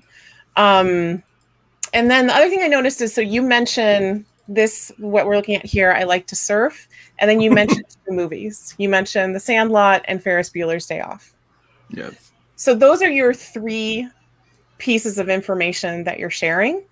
And so when I look at your profile, I'm like, oh, this guy looks cool. He's got stuff going on. He mentions something about, I think you said you're eye candy in Hollywood. So I think most people would know that means you're an actor, right? But when I look at your overall vibe to it, it doesn't feel like you're really looking for anything too serious. You don't talk about the kind of relationship you're looking for, or the kind of person you'd like to meet, or you're not mentioning anything that's deeper, I would say. And so what this might, you can toss this advice out the window, but what I would say is, if you aspire to meet someone that you have a deeper connection with, that's not just like, oh, she looks great and I'm attracted to her, right? Like, you want something more, then you might consider laughing at the chat. Yes. Toe candy. Kind of talking about something. You don't have to be like, oh, when I was 5, you don't have to go like real deep into your like history or anything. But if you were to say something like, I like to get up at 5 a.m. and take a bike ride and, see the sunrise, or what, like something about what lights you up, what's something that really is important to you, that you care about, and kind of give someone more of a chance where they could like respond to one of your prompts. I mean, they could say like, oh, I love Ferris Bueller's Day Off as well, like they can, but I mean, I just didn't get the sense that, I didn't know what you were looking for just looking at this profile. I was like, I don't know, maybe something casual. Do you know what I mean? Does that? Yeah, no, that totally makes sense. Didn't think about it. Yes, totally makes sense. I guess on that note, then, as someone who's just observing, thank you for that clarification, Neil. Just to clarify, unless you got in a second. You love your wife. You love your wife. Now, would that mean like he needs photos of like him with puppies and him with family, like those? No. In fact, please don't fabricate a puppy photo. I see people are like, it's not my dog. I'm like, oh, I'm gonna go to Julius' house. Right? But I mean, that's what I'm saying. Like because it's like to show that he needs something deeper. Is it something like as blatant as that, or is it like something that's a little more subtle? I mean, I think you have to be authentic. And so the people who are, oh my God, totally makes sense. If you are authentic and you're like, this is my dog and here's a picture of us together, that's great. But if you're trying to pose certain pictures, or the people who are holding a baby and they're like, this isn't my baby, like, don't do that. Or they're like, oh, this is my, like, I feel like they're like, I want people to think that I'm going to be a good father figure or something. And it's like, it just feels to me when I see a profile like that, I'm like, I'm not interested. Left, you know. So I wouldn't recommend that you fabricate like a photo shoot with props, you know, to get the message across. I do recommend picking, I think Hinge allows you 3 prompts. And so, you know, maybe like if you want to leave the Ferris Bueller one, but change the other 2 to be, I think there's a prompt that's, you know, what I'm looking for in a person, or what's important to me, or something like that. And but the other thing too, as you mentioned, if you're not actually paying attention to who is liking you and actually trying to engage with them, then your chances of connecting are going to decrease, right? So it's like however much time you want to put into it could be how much you get out of it, if that makes sense. Makes sense. Yeah, no, it completely makes sense. It totally makes sense. Oh my god. We're never gonna get rid of that one. The other, don't post pics with bikes that aren't yours. Yeah. Don't be getting us those fake bike photos. But yeah, like what if you weren't into riding bikes, but you're like, I'm posing with this bike? You know, like you don't want to misrepresent yourself. So can I Photoshop my toes? Yes. Bruh. The other thing too is though to use the dating app, it's a tool. It's not something that should be ruining your life. So if you're like looking at your phone and you're like, ugh, I hate this, or I don't want to do this, don't do it then. Wait until you feel inspired to do it. And if you only do it once a week, you can still keep up with people. You know what I mean? Like, because if the more you feel bad about it, the harder it's going to be for you to use it just to connect with people. So anyway, do you have any questions for me or any? Nah, what you said makes complete sense. And yeah, I will probably incorporate some of that and some changes there. See what happens. Okay. Yeah. I have questions. Go for it. Is there like a cadence of like refreshing your photos? Yeah, so the app's definitely it's a great asking for a friend.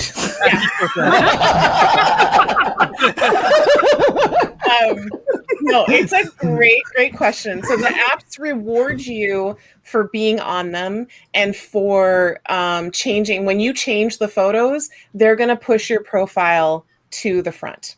And so if you're not changing anything and you're hardly ever on it, your profile is going to go to the back of the line. So you don't have to pay for an account to sort of generate activity around your profile if you're, and not that you need to change it constantly, but you know, there's some people who you read their thing and they're like, you know, oh, I can't wait for New Year's Eve 2019 or something. Like it's dated in what the description is. They're talking about something that's long since passed, or, you know, whatever. So if you update, if things change, or if you just want to, you know, try things out and see like, oh, I wonder if I change this prompt, you know.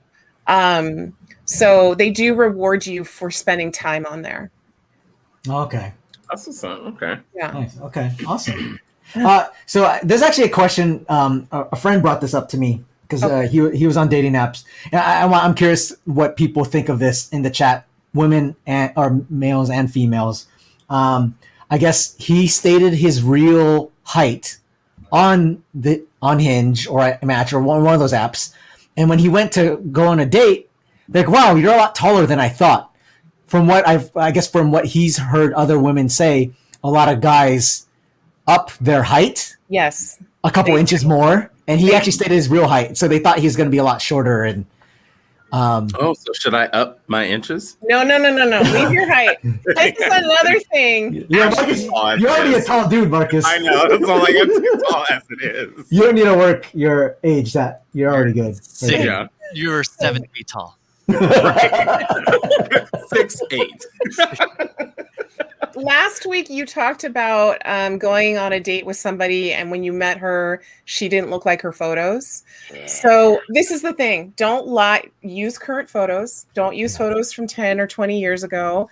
Say your real age, say your real height. Because the problem is people think, oh, I'm just going to I don't feel good about myself, so I'm going to I'm going to change this a little. The person is going to just like me so much, they're going to overlook the fact that I've misrepresented myself. The problem is when you show up to meet that person, the overwhelming feeling is this person is a liar and I don't trust them. So it's never going to work out for you that way, unless you meet someone who is also lying as well, and you mutually forgive each other for doing that. Yeah. But you want to find someone who is going to actually like you for who you are. So if they're like, hey, my minimum height is 6'5", don't try to cater to them. They don't want you. I had a guy where we matched, we chatted a little bit, and he said, so I'm 5'5", and he said on his profile that he was 5'7". And so I showed up in person, and I have eyes. I can see things. I have eyes. He was wearing Skechers boots, which have like a 2-inch heel. And he was still shorter than me. Yeah. So he was probably 5'1" or 5'2", maybe. Yeah. And I just was like, I just can't with you. Like, and I wouldn't have been like, oh, he's only 5'1" or 5'2". I'm not gonna talk to him. What? Full of toes. Actually, but you some cat in the hat kink, Marcus. Right. Oh, the Dr. Seuss OnlyFans. Oh, man. There you go. Yeah. Wow. Oh man. Anyway. Wow. Okay. I don't know. Has anyone in the chat lied in their profile and it worked out well for them? In your experience, what's the percentage, would you say, of people who lie about their info on their profile? That's a good question. Yeah. I don't know, but I have met some of them. And we do, amongst my female friends, we do talk about like, oh, just take 2 inches off of whatever height the guy says. Just automatically. He's rounded it up, We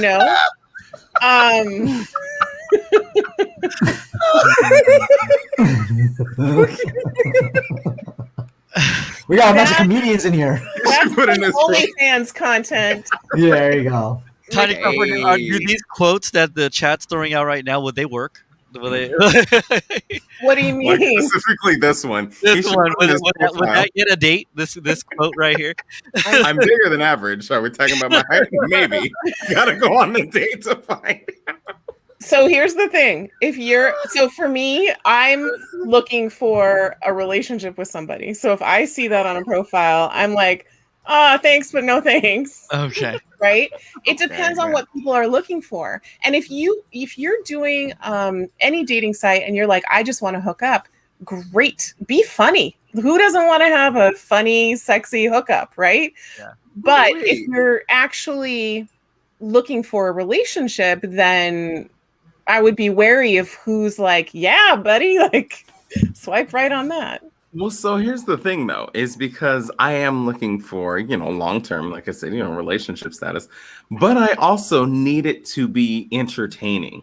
Like, you want someone who thinks that's funny kind of thing? Right. Yeah. Like, I'm goofy as hell.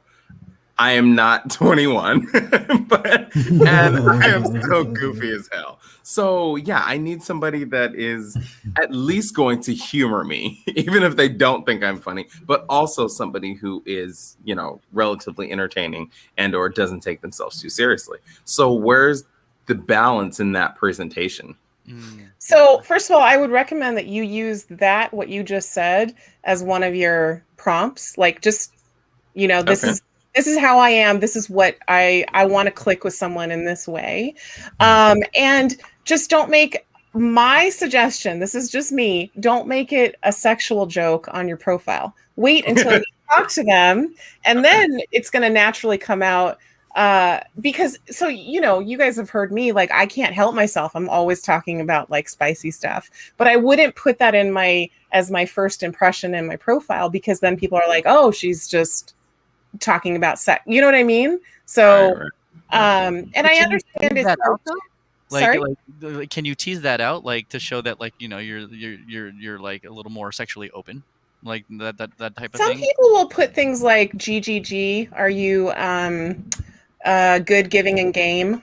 Have you guys heard of that phrase? No. No, I only heard a good game. I never heard of that one though.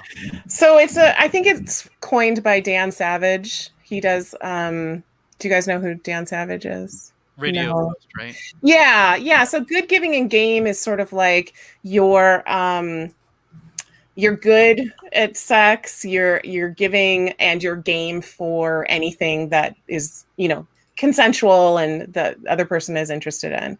So when people put GGG, then then you kind of know, okay, this is someone who feels comfortable with this kind of thing. But you're not saying like, hey baby, mine's bigger than most. You know, like you're not going there.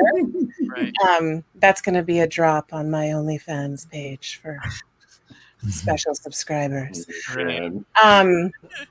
So what are these other things you guys are putting in the chat? They're just these guys are hilarious. A bunch of comedians in here. A bunch of comedians.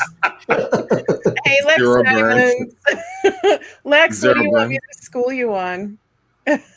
Oh my god. I think they were asking about the triple G thing. The GGG. So I Yeah. mean, people will say things like, I want someone who I'm very physically affectionate. I want someone who, you know, we have a great connection. Some people will say, you know, top 5 things I can't live without, and sex is one of the things listed on there.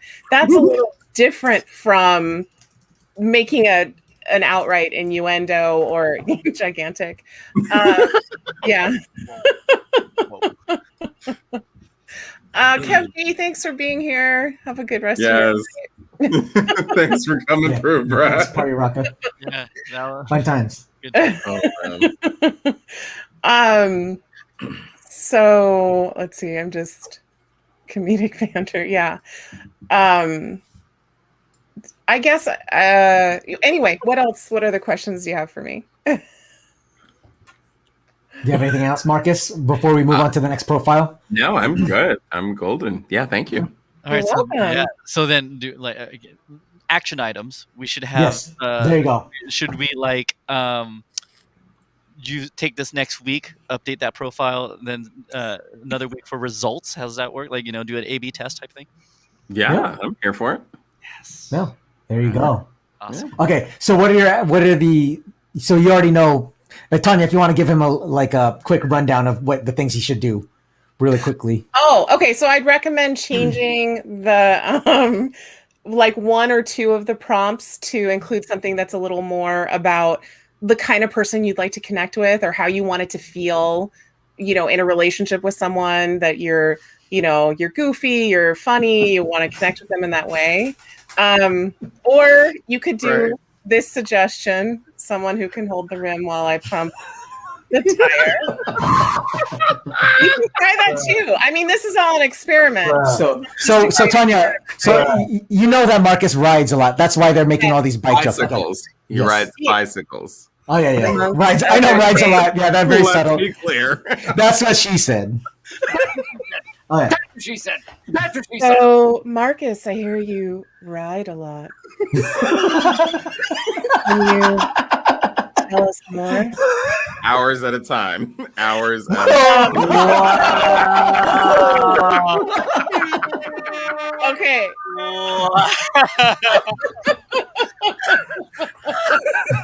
Oh my goodness! Are there any females in the chat right now, or is this he's saying this to a bunch of dudes? No, there's females. There's females. Okay. Another thing you could do, Marcus, is for one of the you don't have to just do photos. You could do a video too, as one of your. They let you do a video.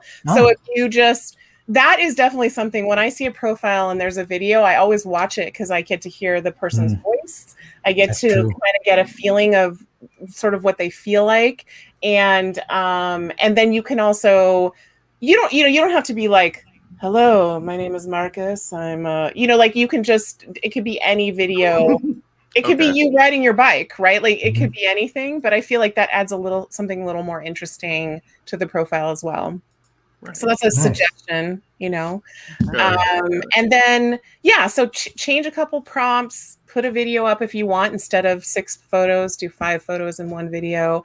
And then maybe check in once a week. If you don't want to do it more than that, that's fine. But check in and actually, if somebody liked you that you also like, to go ahead and message them. Yeah. Nice. Exactly. Awesome. Very interesting. Great stuff. So yeah, we'll report back, Marcus, and we'll see how things go. Solid.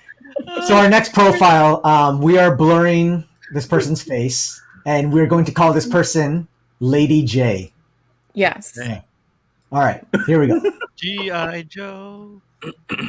Okay, and do we know which is the first photo? I believe that's the first photo, I believe. Okay. So I actually got to see the non-blurred photos. Yeah. And the first thing I wanted to say was I love the photo if you scroll down where the person, keep going, this photo right here. This one was really cute, I thought. I loved... This one, right? Whoa. Yeah, I loved that photo. I thought it showed a lot of personality. She looks beautiful, big smile on her face. You know, I think that one has, I think that one as a first photo, when you're trying to get that initial swipe, I think that's the winner to put as the first one. But you know, I'm also a female who's interested in men, so that's just my opinion. If you guys want to give your opinion as well on that, and also the other thing is you can just try switching around photos and see if you notice a difference if you're getting more swipes for having a different photo as the first one. So that was one of my suggestions. Okay. And then if this person is in the chat and they want to tell you, I was also curious what they were looking for in a relationship. Same thing I asked Marcus, like, what are you looking for? What's been your experience? Because if you tell me specific things like, oh, I'm not getting any swipes, or the conversation is dying out really quickly, or I'm only getting these types of people messaging me, then I can kind of say, well, to switch it up, you might want to do this. So that's a lot to ask. I can just keep talking about some of the other things and maybe keep talking. I was gonna say, you can put it in the chat, or if you want to message Julius, you can do that as well. I think she's going to reveal herself actually, but go ahead. Keep going. So it's like this prompt right here. My mantra is less is more. So that might be very true. That could be a very authentic statement. You only have 3 prompts in these Hinge profiles, and you actually want to give the person a feeling of what's it going to be like to date you, right? Like, what are the things that light you up? What are the things that you're passionate about? What are you looking for? And so, again, you don't have to get super serious about it. You don't have to get super intense about it, but like, give us something we can sink our teeth into, so someone can see the response and go, oh, hey, I resonate with that. I feel that way too. Am I let's see. Wear low-cut V-neck t-shirts. No, that's not the feedback. So she's revealing herself. Surprise, surprise. So she basically says she's just looking for friends. She's not really looking for anything. Really? All right. Yeah. Well, I wanted to go back to the MCE from DC. He's a comedian, by the way. Yeah. Don't worry about him. Yes. Don't mind that guy. Actually, don't mind half of the people in the chat. They're all comedians. No, we love it. We love everybody. No. Oh, okay. Man. Well, so are you finding friends on Hinge, or because you don't say that in your profile? So I would say if that's all you're looking for, the very first blurb should be, hey, I'm only here for friends, or this is the kind of friendship I'm looking for. I don't actually think Hinge is the best place to look for just friends.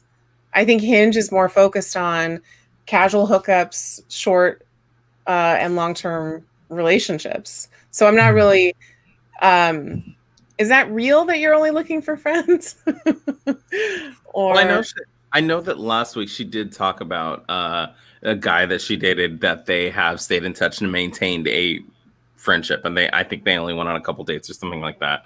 And so like he was in the chat last week, and Mhm. you know, they still converse, I guess, somewhat regularly.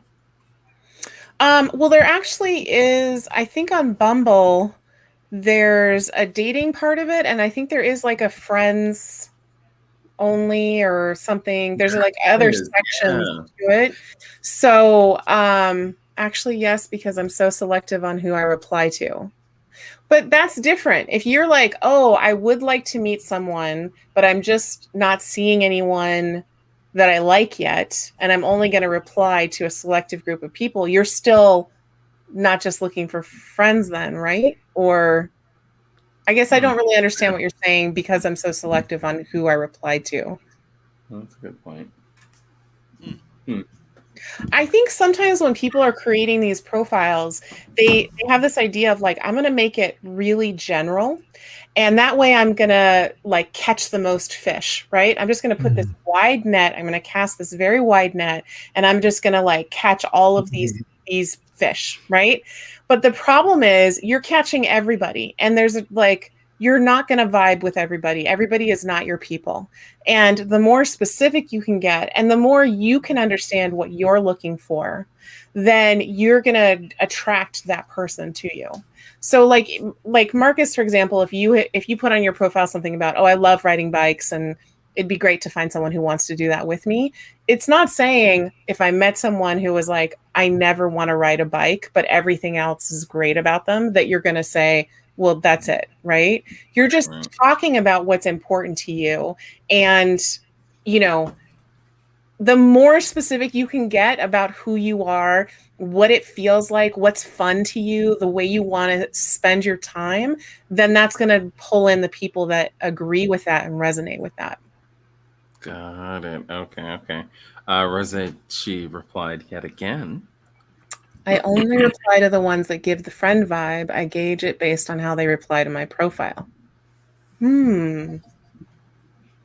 Well, okay. Are you finding the friend connections that you want or no? Fascinating. Love the Twitch delay. Yeah, right, exactly. It's like dun dun dun dun Right. dun dun. Rose, do you want to jump on the Streamlab? Or StreamYard? Yeah, she can jump in. She can hop in, yeah, too. Yeah, that's MCE. So Okay. no, Marcus is not just looking for friends. He's looking for benefits along with friends. Okay, so, long-term relationship. While we're waiting for her reply, real quick, J Mix asks, question on Tanya, California, your opinion on ghosting after the first date. Heard this on a radio show this morning that some lady ghosted dude after the first date. Thoughts? Yeah, so I think ghosting is incredibly rude and unnecessary. I think that we're all adults, and I think if you have a first date with somebody and you are not feeling it, you're like, "Oh, it was nice to spend time with this person, but I don't want it to go any further." Just tell them that. Just say, "I really I enjoyed spending time with you and getting to know you. I'm not feeling like I want to take it further." Or, you know, just be honest, because a lot of people are like, oh, I don't want to hurt their feelings. I don't want to say anything directly to them because that will hurt their feelings. Being ghosted sucks. Yeah. It just sucks because at first you're like, oh, I haven't heard from them. Oh, maybe I will. And you're just waiting to see if they're going to reach out to you. And then eventually you're like, oh no, they just suck and they're not going to message me. There's no reason to ghost someone. Just be an adult. Just tell them you're not interested, you know? Yeah. Or just say it in that way. You don't have to say like, I found your toes disgusting. We can no longer see each other. It was great getting to know you. I'm just not feeling a deeper connection, or I'm not feeling like I want to take this further. Good luck. That's it. Okay. So yeah, Rose responded. She said, so far, yes, but only like 2 so far.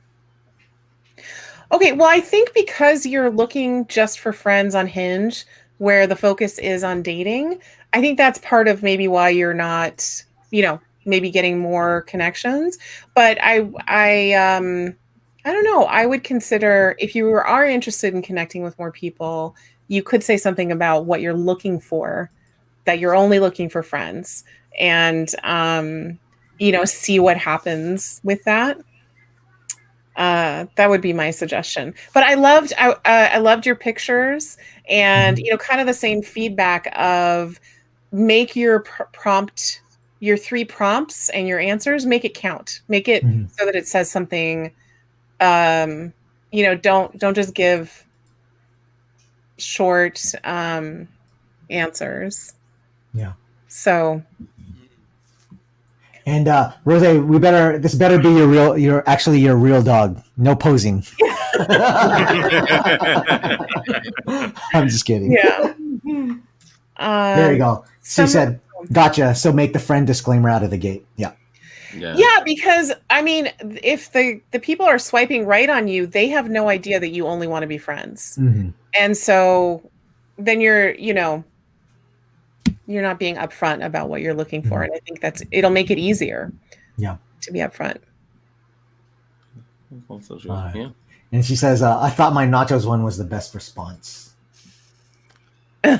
My heart is island reggae music. It's funny though, because you're using a prompt that's the key to my heart, which is sort of a romantic suggestion, right? Like, if you want to date me, let's talk about these topics, but you actually don't want to date them.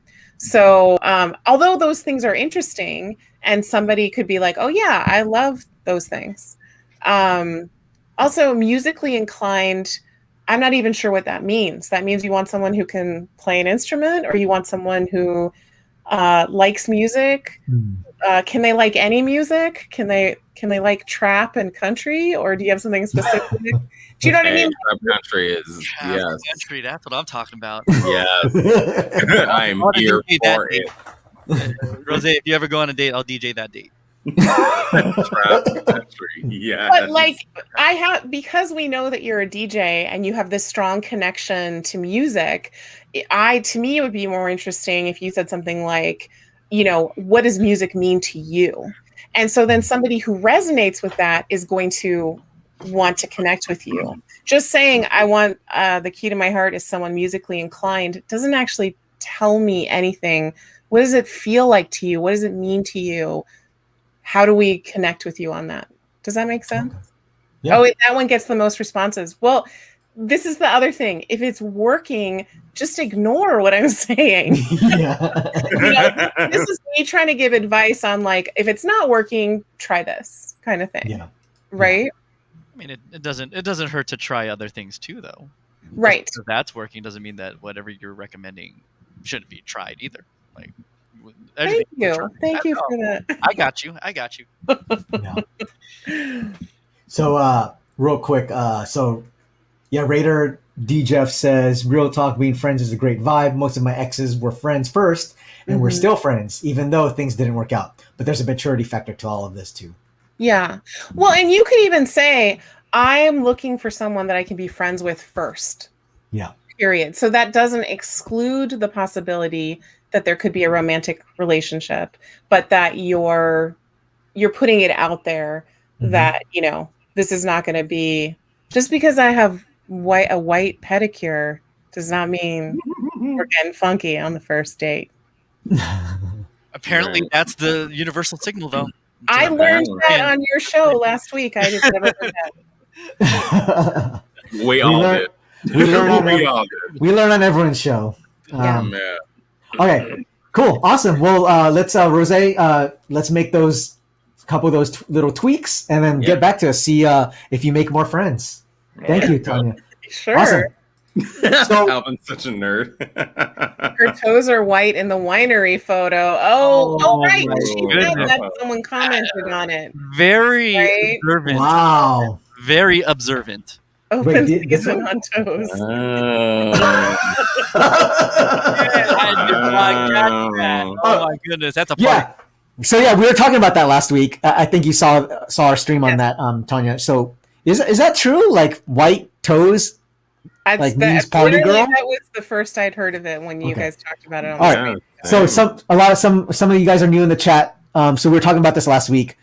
I guess some people told her that white painted toenails equated you with being a party girl. Wow. Yeah. So let us know if you guys agree with that or don't. We might have to do another poll on that again. Oh my god. Anyways, What's up, Marissa 314? Thank you. Yeah, for what's up, joining. Marissa 314? Hey, Marissa. Okay. All right. So we'll go to our next profile. We had 2 profiles. So it was a match profile and it was a hinge profile. It's the same person. Which one did you want to do? Let's see. Sorry, I didn't know I was going to have to pick. No, we can do both. We can do both. But which one do you want to do first? No, because they're similar, right? So Yeah. let's see. Let's just go ahead with. Well, do you want to do? Let's do Hinge because I think Hinge has more. Let me see. Let's do Hinge because the match one only has 2 prompts. Okay. So these might be out of order. Hold on. 15. Totally messing with my vibe, putting them out of order. Just kidding. It's fine. And I think she's okay with. I think this girl's also okay with revealing her. Is she in the chat? She is in the chat. Okay. But I blurred just in case if they didn't want to. So. Okay, so while you're pulling that up, J-Mix said, I dated a redhead who had nothing but the French white tips only. Girl did party. Yes, I am here for an amazing French tip. Yes. All day, every day. Oh, okay. Tell us more about that, Marcus. What's appealing about the French tip to you? It's clean. It's elegant. Because it also doesn't have to be white though. I've seen black French tips. I've seen red French tips. But yeah, it's very clean. It's pristine. It's elegant. It looks nice. Okay. Okay. Here you go. Okay. It looks like she revealed herself as well. Yeah, she revealed herself. Lady M is Marissa 314. Yes. And if you watched other episodes, you would have known. You would see that. Yeah. Okay. She showed this. Yeah. So, is this the first photo? Marissa? I believe it was. I remember her talking about that, right, Marcus? Yes. This is, I believe. Yeah, this is the first photo. Okay. And tell me. Nipple beanie. Tell me if there's I'm hearing an echo again. Are you all hearing that? Yeah. StreamYard does that intermittently for some odd reason. Okay.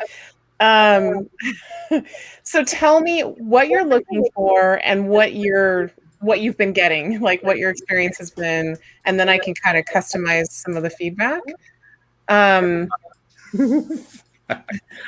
know she's gotten guys. Wait, what was the one? Oh, the I love you guy. What? The one let's delete our profiles guy? Was that the same guy? The I love you and let's delete our profiles?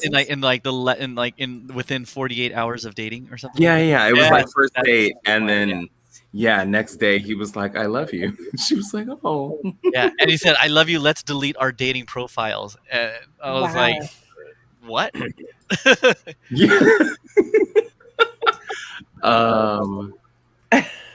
There was the pizza guy. The guy she was, they were exchanging pictures of pizzas they had made. I like how we know her whole dating life. Right. Like, okay, the I love you guy, the pizza guy. I appreciate that. Hey, Marissa, if you want to hop in the chat, let me know and I can send you the StreamYard. This will probably be a lot easier. I said I love you twice in my response. Yeah, she's totally game for all this stuff. Yeah. So. Okay. So another I would have, is she gonna join us or should I just keep going? Yeah, just keep talking. I'm just gonna see if she's gonna message me and then okay. I So again, with the if you are she's in bed. she's in bed. Okay. Can we do just audio with her though? We could. If she wanted to. Marissa, would you be down with just audio? Yeah. We'll do a clubhouse for you. There, Clubhouse. Oh, there it is. She says she's down. You have to have the dial in. Okay, hold on. Let me. Can we StreamYard with just? She could turn off her camera, right? Yeah. Yeah, she can just turn off her camera. Yeah, you just turn off your camera. Just show toes though. You got to show toe. You got to show one Hey, toe. so Marissa, I'm whispering you the link. Just click on that link, and then I'll see you there, and we'll make sure your camera's off. He's whispering at your toe, Marissa. Okay, so while we're waiting for her, so Raider D. Jeff, man, you've dated a lot of people. A lot of interesting people, I mean. Dated a woman who was a gun collector. She told me she loved me after the first date. I moved to another state. Hell yeah. That's not what you're like. knows her. Okay, so Marissa, go to your messages and then click that link. And then it'll prompt you to select your audio and your video, but then you can turn off your she needs tech support. Camera. Here, why don't we do this? Okay. This is breaking news. We weren't ready for this. We were not. We were just. I tried to explain it to you guys, and you were like, "Oh no, you're fine." No, you're fine. No, we're fine. Okay. Oh. Ooh, StreamYard just like went all weird. Did it? Yeah. On my okay, what else? Let's see. There was another question. Let's see. What was the question? Oh, I don't know if this is a joke or what, but there's why do people include upside down pineapples in their pictures? Is that a real thing? I have no idea. Have you seen that? I haven't seen upside down pineapples, but I've seen people reference pineapples. And usually in that context, if the guy's like, oh, I drink a lot of pineapple juice or I eat a lot of pineapples, he's trying to suggest that the semen tastes good. Right. Yes. Yeah. But I don't know. I like how you knew that right away, Marcus. Well, as soon as she started talking about people drinking a lot of pineapple juice, it's like, oh, okay. Yeah, citrus or pineapple is supposed to enhance the flavor.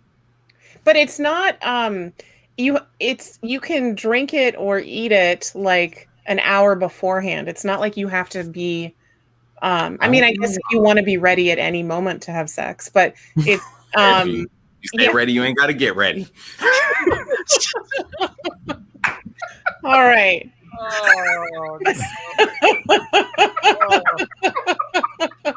As you can see, Marcus is well seasoned in all of it. Okay, so Marissa, I just texted it to you. You can probably click it on your phone, and then we can try that. Who are the people you've seen with the upside down pineapples in their pictures? Is it both men and women, or because we might be able to figure it out? Okay.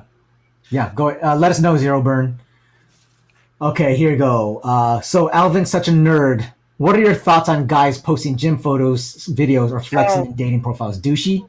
Yes. Okay. So again, this is my opinion, and I'm not under any assumption that we should cater everything to what I like, right? Because not everyone wants to date me, vice versa. However, I think that the gym photo is tired and it's done. Same with the bathroom mirror selfie. Yeah. Oh my God. Yeah. We all know how to turn the phone camera around and hold it in front of us. I find it surprising that people don't have a full body photo of them unless they're in front of a mirror. But if that's your only option, you could be fully clothed in a full length mirror. Don't show us your bathroom counter. Don't scare us away, because there's usually a lot of shit on the counter that we don't want to see. Okay. But yeah, the gym photo, I feel like is you often see it with men, but women do as well.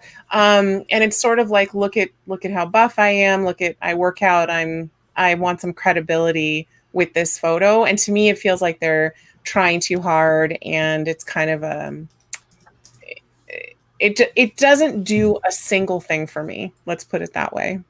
What about J-Mix asks, what about the duck lips shot? Yeah, again, well, okay, often that's women doing that, so I'm not seeing that in the guys' profiles, but what do you guys think about that? Is that at all sexy or appealing to you? No. It's not funny either, right? No. It's just tired. Yeah. It's trying too hard. We have Marissa. So we have Marissa. We have our guest. Okay, here you go. Me? Yes, we can. Yes. All right. Welcome, caller. This is like a welcome. Lady M, listener, first time caller. Yes. Dudes, I'm gotta be honest. I'm done with the dating apps. I just basically. Oh yeah. I forgot. She can talk about it.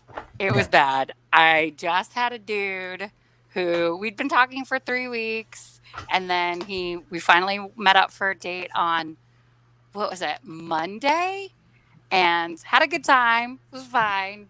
Apparently really into one another. Next day, go home, blah, blah, blah. Had a really long day. We were messaging all day. And then at night, he goes, oh, so I want to be really honest about something. I think you hid your body type. Wait, what? Yeah. What? And he went into basically, I got a little bit body shamed. Yeah, it was bad. And I've never had this happen before. I've never had any of my pictures. People are like, actually, you're better looking in person, all this kind of stuff. And basically was like, it's one of those things. He did not say I was fat. That was not what was going on. What he was saying was he was at some point fat, that he had lost a lot of weight, and he was really self-conscious about that, and that he's searching, and it got weird. But he really likes me, and he thinks he could basically he's like, I might check out other people, but I don't mean to. I'm like, oh, hard pass. This is what I'm talking about. The first guy said I love you twice. The second guy didn't have a clean bathroom for me to go into. And the third guy basically said, I think you're amazing, you're beautiful, but if you lose a few pounds, you'd be really hot. Like I could pick you up and slam you against a wall. I'm like, I'm sorry, I've never had a man have a problem picking me up and slamming me against a wall before. In a good way, not in like a, sorry, that got dicey real quick, that got dicey. I knew what you meant. I was picturing it. Yeah. We're being immature right now. But it's really so that was kind of shitty. And all of my friends, I sent a screenshot of the convo because it was pretty bad. Like I had to read it. I'm like, is he saying what I think he's saying? But then followed it up with how much he really liked me. I'm like, this is really problematic, dude. And you have a therapist? Get your money back. God. Or go more often. Whichever one. Yeah. So I pretty much don't want to do apps anymore. Because that is going to be... And the boys know me. And I don't think I'm an unattractive woman. No, I would have swiped right. Marcus would have swiped right. You were hoping for the big reveal was going to be that moment. Marcus is coming over, so we'll see in person. Sorry, that's that didn't mean to be a reveal. Right, Marcus, you get here. I'm just gonna go. Can you pick me up and slam me against the wall? Oh wow! He's got top position right now. And then you can say to him, "You look taller than you talk about." Oh hey! It's very dangerous. Whoa, that bike! He doesn't need to. He's ready all the time. Oh, you got that pineapple juice. Oh my goodness. Wait, go ahead, Tanya. Look what you did, Marissa. Let's see. Tanya, let's see if you can work some of your magic. Let's. Okay. Well, first of all, I don't want to talk anyone into doing something they don't want to do. So if you've gotten to this point where you're like, I'm just done, that's totally okay. What I will say is that the 3 people that you mentioned, they are not a good fit for you. They're not even a partial match for you. They were not good fits for you. And so what I think can be super frustrating is that if you spend a lot of time messaging back and forth and scheduling dates and stuff like that, by the time you get to the in-person date, you've already invested some of your time and energy. And so when they turn out to be total douchebags, which these guys all sound like they were in different ways, and I can say that because douching is terrible for your body. It's a bad thing. It messes up the natural chemistry of the vagina. So don't douche. Your body understands itself. Yes. It's like a self-cleaning oven, you guys. Yeah. We don't need douche. But anyway. All right. Thank you. Okay. Nice. No Just a douche little, necessary. There's a no little summer's side eve. note. Summer's eve isn't necessary. No, all the it's time. not. It was created by men. The It's summer's not- breeze down there is No. just fine. It's Yeah. There you go. So sorry, we're getting. yeah. Okay. So bringing it back, Watermelon. if you spend all this time, invested in them, by the time you get to the date, then it can be really frustrating and disappointing when they come out with this craziness. So Yeah. what I would say, just given that that's been your experience, is to, if you do choose to do the dating apps, continue or go back to them, to have a Zoom call first. And do a short Zoom call. Like, hey, let's Zoom for like a half an hour. Yeah. People will reveal themselves to you often right away. And Well, then go was ahead. The crazy part is the first two dudes, I actually did that. Like, and it seemed Okay. fine. But my other problem, and the boys will attest to this, I can pretty much get along with a brick wall. And I will figure out a way. Not to say that you boys are brick walls. You're not brick walls. I love you boys. That was some shade. That was some shade right there. No, you're lovely. But you know what I mean? Like, I meant more the guys I've been on dates with. Like, I just make the best of it. And I think that's my problem. I think that's more my issue than anything else. Yeah, here's the thing. You need to get, I don't want to say you need to do anything. It would benefit you to get really, really clear about the kind of person you want to spend time with. And don't think, oh, I need to meet everybody. It's my job to be open to everybody. I need to be nice to everybody. No, you don't have time for that shit. So really, really think about, this is the kind of person I want to spend my time with. Make your prompts somehow speak to that. And you can have some fun stuff in here too. Like I didn't see anything glaring in your profile, where I was like, oh, this is a red flag or anything. It's just make your prompts so that they speak to who you really are as a person, who you want to spend time with, because you don't want to talk to everybody. You don't have time for that. One of the first podcasts that I ever listened to, one of their taglines was "fuck politeness." So yes, yeah, right. SSDGM. Exactly. Fuck politeness, SSDGM. SSDGM. Sorry. Marcus, we're just gonna go on a date. It's fine. Oh yes, I'm down. We're like, this is all just a precursor for like Marcus and I getting married on the show. How do you feel about French tips? Would you be open? I was like, no, I'm a big fan. I'm a big fan. Yeah, the French manicure. French manicures are my favorite, but like you've got to pay for them. If you're paying for them, Marcus, I'll get them all the time for you. It's built into the budget, so yeah. We finally reached the penultimate episode of Shooting the Shit, guys. This is it. This is what we were waiting for. I'm also a registered minister with the Universal License, so I can perform your wedding if you'd like. There you go. It'd be my honor, actually, There it to is. do that. We have multiple people ready to perform the wedding. Yes. Okay. Yeah. Nels has offered to DJ and perform the ceremony. Okay. Yeah. No, but I one less job. I'll just DJ, and then Tanya can do the. Okay. There you go. Got it. Well, I just love how I'm like, Here, we want females to do the ceremony. but I'm like, Marcus is legit coming out to check out our Check voiceover out the booth. That's not a euphemism. That's not a euphemism. Oh, I swear to God.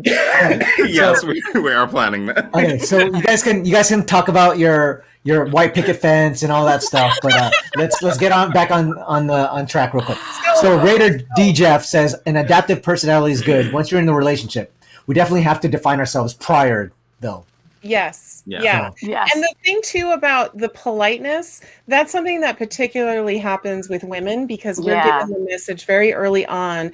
You need to be nice. You need to be polite. This is part of your currency in society. Look pretty, be nice, be kind to everyone. And so it's harder for us to, just like state what we want and what we need and to say no because we're like, oh, I feel bad. And I used to be like that too, where people would be messaging me and I'd just be like not feeling it, but I'd feel rude if I didn't respond to them or if I didn't if they suggested, oh, let's get together. I didn't know how to say no. And then I learned you're not doing them a favor by just showing up to be nice. you know? Yeah. And I also think the disheartening thing is that, you know, when I first moved here, and this is what we joked on the show, is that, and still now on my other profile, I've got like 150 people in the queue. And I have to, get, as I put it, get through them because these are people who've shown interest in me. And even I'm still friends with a guy I dated, and he was like, there could be some guy in the non-swipe pile that you're not even going to look at because you've got 150 guys. And that's the disheartening thing. You go through all these people, you chat somebody up, and then I see the deflatedness, Marcus, that you talk about. Like, Marcus has been sending me stuff about dating in LA, and I'm like, fuck, man, this is rough. So jaded. And I've dated in London and New York. LA is the worst so far. Wow. Like by far. My friend said something. She's like, people in LA are nice, but they might not necessarily be kind. And New York, it's the exact opposite. People won't be nice, but they're really kind, actually. You just have to get over the yelling and all of that. And then they're actually being helpful. Yeah. But I think that's the deflating part. And that's what makes me nervous about, you know, like, because that is my biggest fear, that I show up and somebody goes, oh, you're not I didn't think you were skinny enough, or I didn't think you were pretty enough. In person. Did you have a Zoom with that person or a video chat with that person? I did not with that person. No, but we were just texting a lot.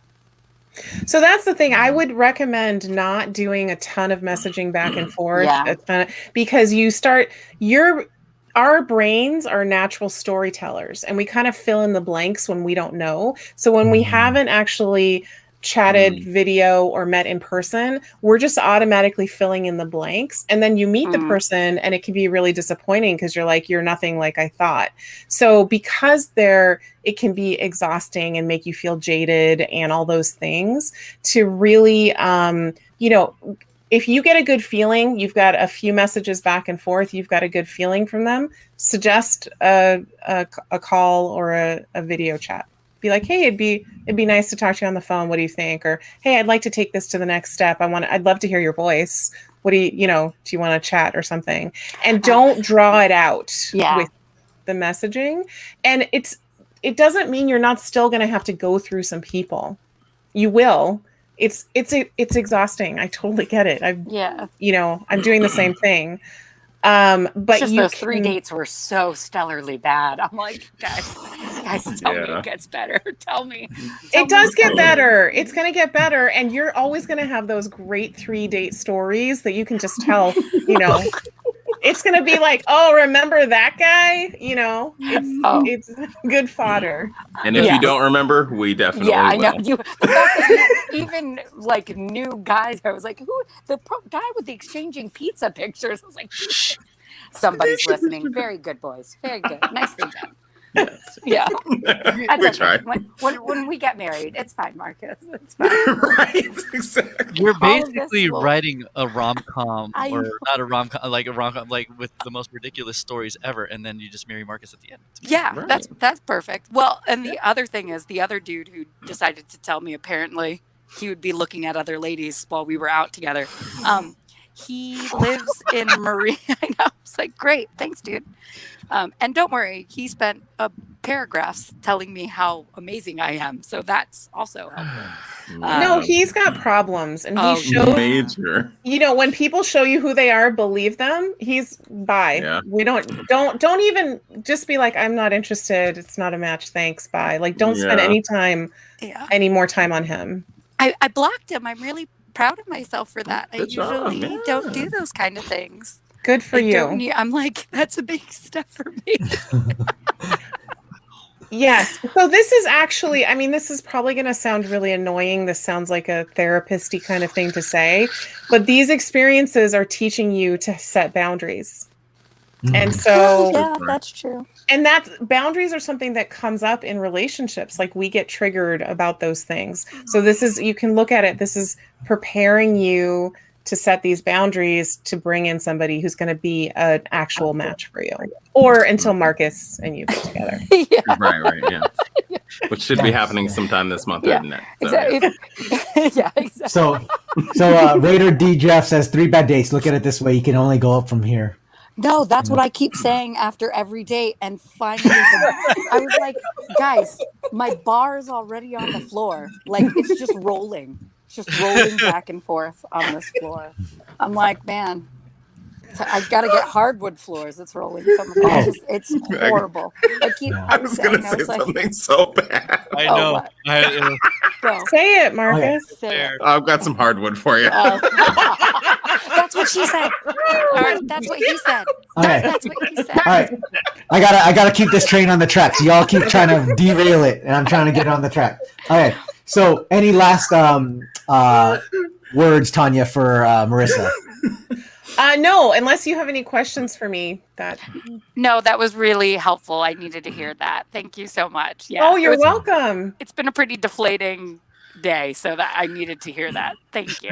You're welcome. You're amazing. Aw. You are. I loved your profiles. I love your pictures. Don't let these bad, awful guys like get you down, because they ain't shit. And see you later. Good that they're gone. Right. Oh, Cheers to that, thank yes. you. Tearing up a little bit. Not gonna lie. Thank you so There you much. go. You're All right. welcome. So, thank you, Marissa. So, we'll obviously have you on. I'll hit you up when we'll have you on again. So, sounds good. cool. All right. Thank you, caller.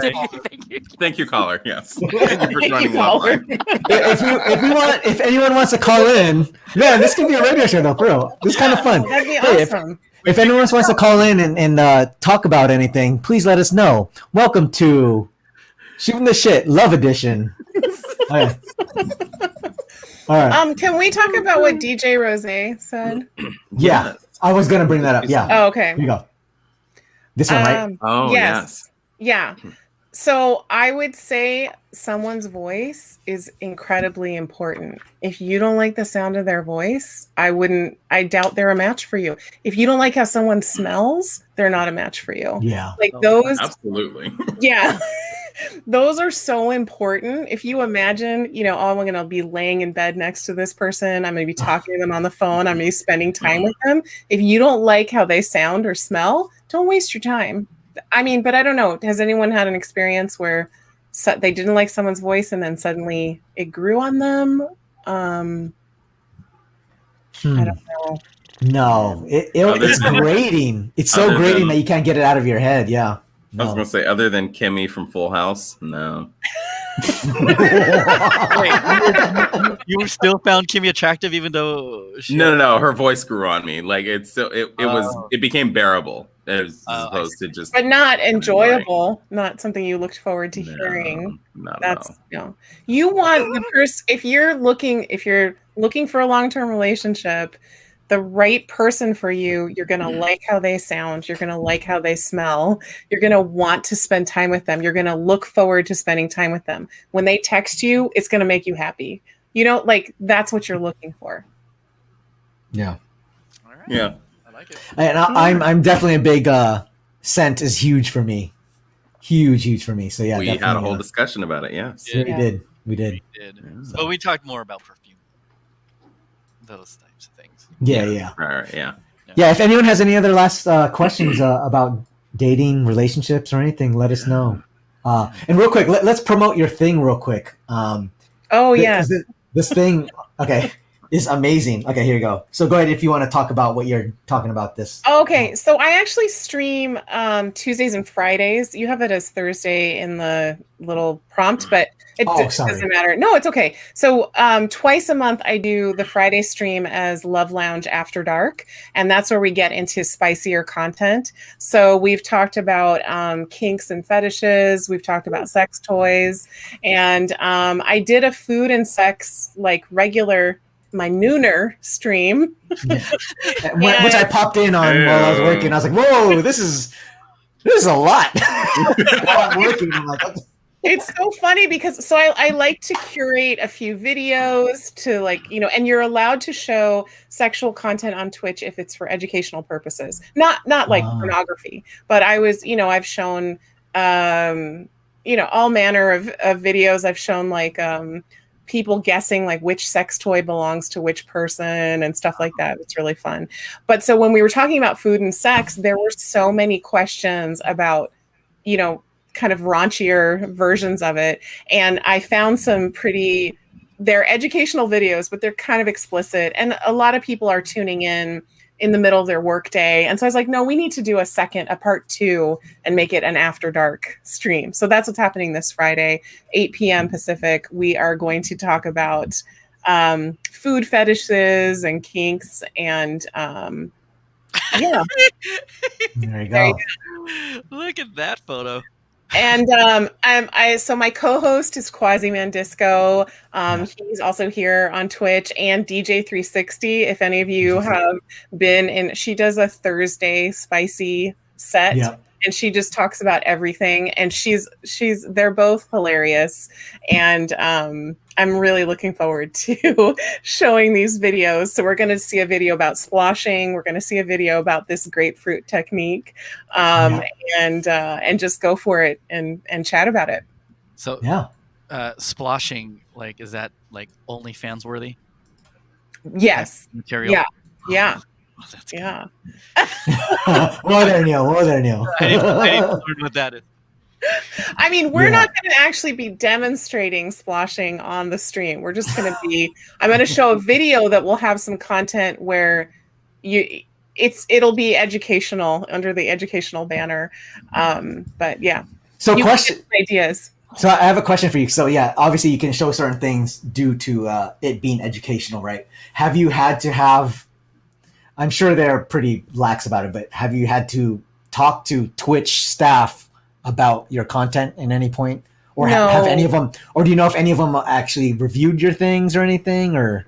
I don't know if they have. I do have a warning. So it says that it's, what do they call it? Adult content warning when you go to my channel. So you have to click on that you read that before you can view it. And then I also have adult content warning just in part of my overlay has it on there when I'm doing these like after dark streams. So yeah, I mean, I read through the terms of service pretty carefully to see what I was allowed to show, and as long as it's educational, as long as it's not, I can't, even for educational purposes, I can't show people having sex, but I can show, the one that I showed where people were guessing which sex toy belonged to which person was, they all had different sex toys and they were showing them, and it was no problem at all. So, and I haven't gotten any negative feedback in the chat or anything. I mean, there might be people who are like, I'll never come back here again, but Yeah. They didn't say anything. yeah, they didn't tell me that they were like, Yeah. Yeah. No, definitely. If you guys want to learn a lot of things, definitely tune in to Tanya's channel. It's very entertaining and educational and spicy. I know, I try not to, like, I'll be like, oh, today we're talking about attachment styles, which is not a sexy topic, and then somehow it just devolves. It always devolves into food and sex every single time. Of course. So I mean, I have a feeling ours is going to end up on toes and all kinds of things from now on, Exactly. Yeah. Okay, so real quick before we move on, I'm curious now. Raider D Jeff is saying, talk about the wishbone. Talk about the wishbone. Yeah. Is this long or is it? I'm going to be here all night. I don't know why you're trying to hurry me off the stage. Oh, no. I'm not. I just feel bad. I don't know if you're like, oh my God, I'm these guys are boring or whatever. Like, I don't want to, if I'm taking up your time, that's why. No, I love to talk about this stuff. So, it was my birthday last week, and I did like a special stream where we took some sex quiz together, where it was like I was, asking in the chat, what do you think the answer to this question is? And it was to determine what we collectively knew about these questions. And so one of them was, what is the shape of, what most closely resembles the shape of the clitoris? And one answer was an eraser. One was a wishbone. Yeah. I remember what third one was. Do you all want to say what you think it would be of those two? Oh, it's the wishbone for sure. It is. Yeah, wishbone. Yeah. Yeah. So people were like, "What do you mean?" So I've heard. It is. From the unmarried guy, so I've heard. Because the nerve endings are internal. So that whole section is there's like 8,000 nerve endings on the end of it, whereas the penis has 4,000 nerve endings, I think. So it's twice as sensitive as anyway. Thanks, Trader D. Jeff, for bringing up all these topics. Yeah. Yes. Right. Thank you definitely, so much. They're definitely on his mind. So we know it's on his Like zero burns. Zero burns. You know what though? That's very important though, because so actually how I learned that information was, I don't remember the lady's name, but there's a sex educator out there, and she has a whole line of now clothing and merchandise, and it's titled "It's the Clit for Me," and so it's the picture of a clitoris, and and it's on sweatshirts and T-shirts and mugs and stuff like that. And so yeah, she talks about the importance of the clitoris and the nerve endings, and the part that plays in sex, and that it's most commonly ignored, and all of those things. So yeah. Sorry, this might be me being juvenile, but is it clitoris or clitoris? I think you can say both. It's like tomato. I don't. Got it. Yeah. Just be willing to say the word is good enough for. Got it. No. Oh man. Oh, man. Here you go. Here you go. From clit to toe. Here we go. Yes. Oh, good times. Welcome after dark. Absolutely. Good times. Cool. Awesome. Well, thank you for imparting your knowledge, and yeah, definitely would love to have you on again for that'd be great. From future stuff, and maybe I'll try to ask for more profiles. I know a lot of people were like shy about it and everything, and these two weren't shy about it at all, but that's why I was like, hey, I'm gonna blur your faces, I'm gonna blur your personal information, but it's still, it makes like you said you do this in person, or sorry, you do this in private usually, so this is like something new. Well, and all of the things, I don't know if you realize it, but my feedback was kind of similar for all three profiles. Be really clear about what you're looking for. Give us a taste of who you are, what it would feel like to date you, or how you want the person to feel that you want to, what they would be like, and pick a really great first photo. And yeah. So, but yeah, I would love to come and give more feedback on profiles, or even just, workshop our OnlyFans dynasty. Yes. There you go. Yes. And we're gonna follow up on you guys and all of us. Mafia. Our toe Mafia. Right. Our toe mafia is doing cool. All right. So let's move on to the next part of our program. What I've been watching. More? Oh, that's right. I'm like, there's more. We do it quick. We do everything really quick. Okay, so I'm gonna do my first one. I watched a whole bunch of movies this weekend, but I'll just show one real quick. Here you go. It's of course the family friendly one. I don't watch it with the kids, but it was fun. Oh yeah, it was fun. And don't trust anyone. Whoa, what the? Hey, baby. Where are your parents? Hey, who's baby? What? Really? A con baby?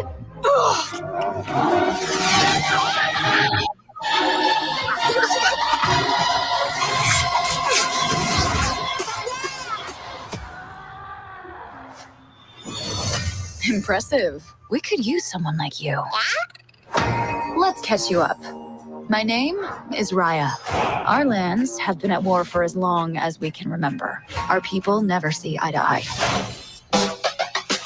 My daughter, I believe our people can come together again, but someone has to take the first step. Now, in order to restore peace, we must find the last dragon. I wish to join this fellowship of butt kickery. Let's go. We'll have to watch our backs. We're not the only ones looking. 6 years of searching. Please let this be it. Oh, my DC2! Who said that? We really need your help. I'm gonna be real with you. I'm not like the best dragon. Have you ever done like a group project, but there's like that one kid who didn't pitch in as much, but still ended up with the same grade? We're doomed. You and the dragon are coming with me. My sword here says we're not.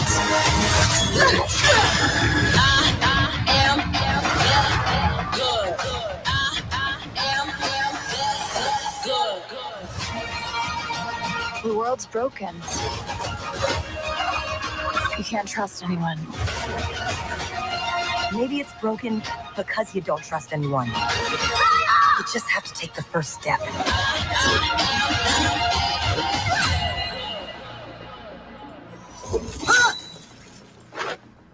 I just shape changed. Dragons can do that? Look how close my butt is to my head. It's gonna make digestion so much faster. In theaters or ordered on Disney.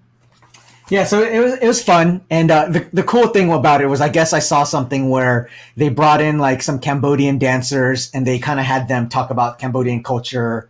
They brought them to the Disney studio and basically had them talk about it, and I was like, wow, that's really cool. They actually, these Disney animators kind of did their research, and but I felt like it also had some Indonesian influence and stuff like that, and Awkwafina, it's kind of very similar to like Leslie Jones. Sometimes she can be over to the top. But I think her character as the dragon was actually it was fun and it was entertaining and I enjoyed it and I think it's a great watch. So, yeah. Cool. Okay. Looks fun. Next up we have Marcus, do you have anything? No, you don't, right? No, I could talk about my Tiny Desk. Not my Tiny Desk, but Tiny Desk on YouTube. There's no visual for it. Okay. So to speak. But if you aren't familiar, NPR Music does a musical series called Tiny Desk, and they broadcast it on YouTube primarily. And yeah, they're basically mini concerts. They're usually about 15-20 minutes long, and they're from very well-known artists to artists that are up and coming. And so I have definitely learned about some new artists and heard some fantastic music. Check this out.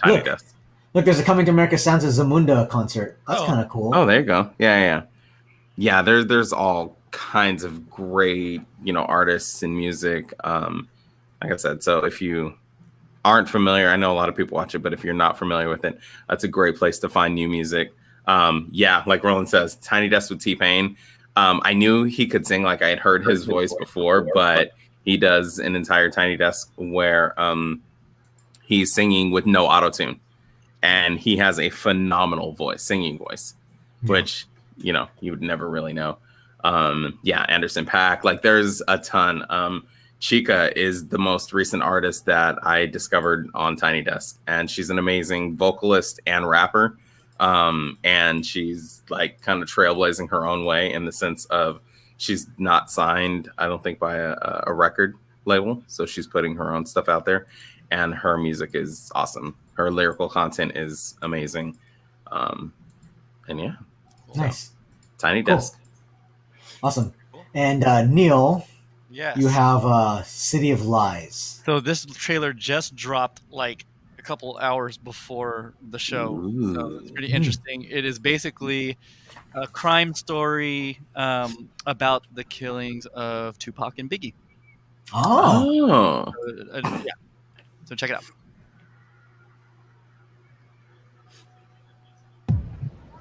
Hey, yo, Biggie!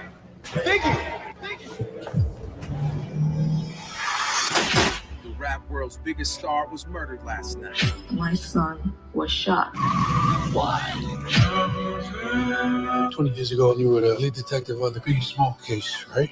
Some suspect the shooting of the notorious B.I.G. is retaliation for last year's murder of Tupac Shakur. Biggie didn't have Tupac killed. They cover up the corrupt. A couple brothers get shot, and nobody gives a damn, do they? All my shooters and mates planning on moving weight. The unsolved murder of 2 young men. You have any suspects? Ain't no name dropping. Say my name assassinating. As long as it's an ongoing investigation, some evidence stays locked away in the dark. Who shot Biggie Smalls? It's a riddle.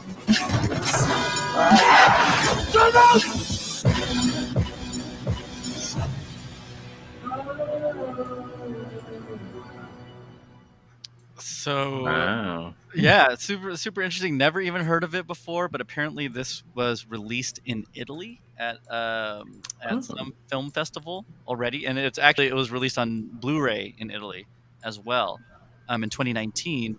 I guess it just wasn't released as a wide release, and I guess Saban took it over and are going to release it on VOD. Curious to see how it would go. What's up? Sorry, you dropped out for a second. Yeah, as soon as you said starting, you said start. And I'm interested to see. Yeah. So I think it's going to be on VOD starting next week. It's going to be really interesting. I never knew that Johnny Depp and Forrest Whitaker would be solving the Biggie and Tupac. And they haven't solved it. Exactly. Yeah. I'm down with it. So yeah, check it out. Oh man. Okay. So Tanya, which one did you want to play first? Oh, let's do Persona, and we don't have to do both of them. Okay. You know, Which one did you? Persona. Okay, I've got things to say. Oh, awesome. Cool. All right. It looks interesting for sure. Here you go. Nathan Barrios says that movie was supposed to come out 3 years ago. Fascinating. Oh. Okay, here you go. I wonder why. Yeah. Our lives are shaped as profoundly by personality as they are by gender and race. I actually personally test are HBO fun to Max. take, if they're low stakes. You somehow don't know what the Myers-Briggs is. It is the most well-known personality type quiz in the world. When I first took the test, I was like, wow, this thing knows me better than I know myself. It breaks us all down into 16 distinct types. Those are treated as just part of what it means to be a human being. The creators of the Myers-Briggs may have had a vision of simply helping people understand themselves, but now that the genie is out of the bottle, they can't necessarily control how it's being used. It is useful for individual people on journeys of self-discovery. But when they're used to make decisions by other people affecting somebody's life, they become dangerous tools. Personality testing is a multi-billion-dollar industry. At the Myers-Briggs company, the admonition has been to not use it for hiring. We know there's been a big increase in the number of knockoffs, and anybody can use those combinations of letters. We looked at online job applications. Every single test we looked at evaluated mental state. It's being used to make decisions about who's worthy and who's unworthy. Why am I unhireable? Is there something wrong with me? Am I broken? There are these algorithms that are secretly harming people. One worry is that automated hiring platforms could create an underclass. They have an L on your forehead as soon as you come in. Now they're no longer a preferred worker. The more I got into it, I realized that there were things people didn't want me to find. It starts in childhood. These big tech companies are collecting data about how our children learn. Personality tests are ableist, racist, sexist, and classist. This goes deeper than we thought. They've infected the whole system. This is happening to everyone all the time. They just don't know it yet. Wow. Yes. Yes. Okay, go ahead, Tanya. Let Have us any know. of you seen What's up? it or no? No, I'm interested now. I've not seen it, but Yeah, I saw. I was going through HBO Max and I saw that was coming up, but like I never saw the trailer. But this Okay. I haven't seen it, but I'm interested in what you have to say about it. Well, so I discovered Myers-Briggs probably, I don't know, maybe 5 years ago, somewhere around that time. And I remember I took the test and I got the result, and my initial response was, oh, I don't like that. Like I had a real negative reaction to it because it tells you like this is how you do things wrong, basically, right? This is, you know, and that's what I kind of focused on first. And so I was really, I just didn't feel good about it. And then a close friend of mine is really into Myers-Briggs. And so we talked about it. And, you know, it actually, then I came around to understanding more about, you know, this whole thing of like perceiving or judging or introvert, extrovert. Like it did seem like this very useful sort of jumping off point of figuring out things about myself. Why do I do the things I do? Why do I react the way I react? Can this help me learn more about myself and become a better person, be better in relationships, that kind of thing? And so I only had, you know, kind of positive associations for the most part with the Myers-Briggs system. But then watching this film, you really get to, like the one person said, it's fine for a journey of self-discovery, but the problem is they're being used to weed out certain people. And so in our society, what is really, really valued is extroversion. And, you know, like there's like a certain set of like ideas of what makes a good worker, right? And so they're actually using these tests. And Myers-Briggs is actually created by two white women, a mother and a daughter. And they were hired by the army and the gas company and major corporations to come in and test the workers and figure out, okay, well, what makes a good admin worker and what makes a good, you know, in the field worker. And we're just going to distribute the people to the right places and everyone's going to be happier. They're going to be more fulfilled because they will have found the right job that's appropriate for them. But the problem is that these tests now, like for people who suffer from depression, if the question is, you know, I generally believe that the future is positive. If you say on the negative side of it, you're going to get weeded out because they're like, well, I don't want someone who's depressed or negative in this workforce. And the tests are also inherently biased because they are created by, even though they're created by white women, actually a lot of the tests are based on white men and what their responses are. And from being in a position of already being in power. So these are already the people who have, quote unquote, like risen up because their attributes have made them more predisposed. They're gregarious, let's say, or extroverted, or think about things in a certain way. And so they're going to get the highest scores. And then the people who are, you know, have any kind of disability, mental or physical or emotional, you know, anything going on like that, are being discriminated against. And also, of course, race is a huge part of it too. And all kinds of companies are using these tests to screen their applicants. And even though you're not allowed to discriminate on the basis of race or ability, right? There's laws about that. They couch it in this way of like, we're just trying to figure out like what your personality is and whether or not you'd be a good fit for our company. But they're hiring people to administer these tests because they're telling them, we're going to find you your best workers. It's going to save you money in the long run. So it's really like, after you watch this documentary, it's just like, oh man, it's so messed up that they're able to do this. Right. Wow. Yeah. So it's funny that you say all of these things. And I 100% agree. Because I worked in an administrative position for over 10 years, and my boss administered these tests, the Myers-Briggs, to myself and others on our team. And she adjusted workflows and processes based on the outcome of these tests. Oh, wow. Wow. Yeah. I mean, it wasn't like, because I was working so closely with her, I understood and knew that it wasn't obviously advertised that that's what was happening. And but it was very much advertised, and hey, we're just trying to help you,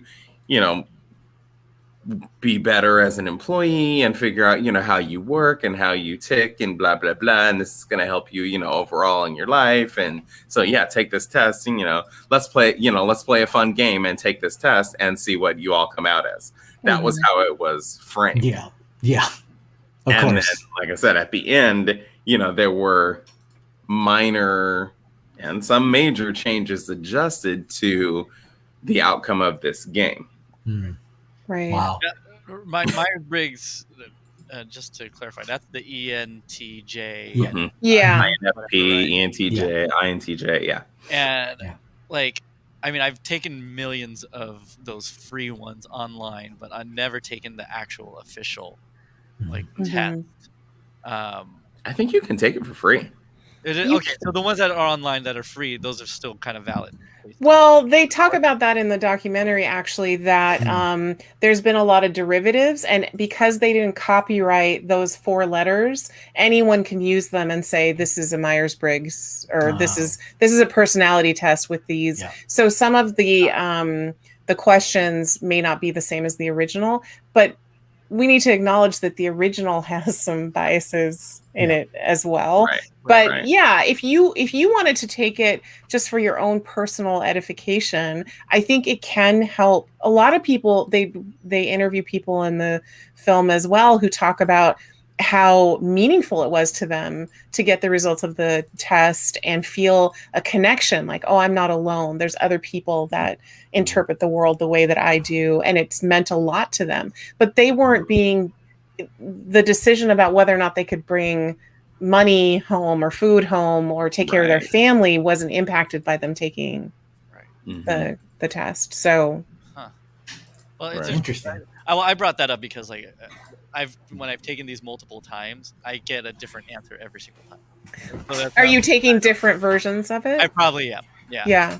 Like there's some days I get some ESTJs, and then there are other times when I get INTFs, and I'm like, I don't know which one to believe at this point.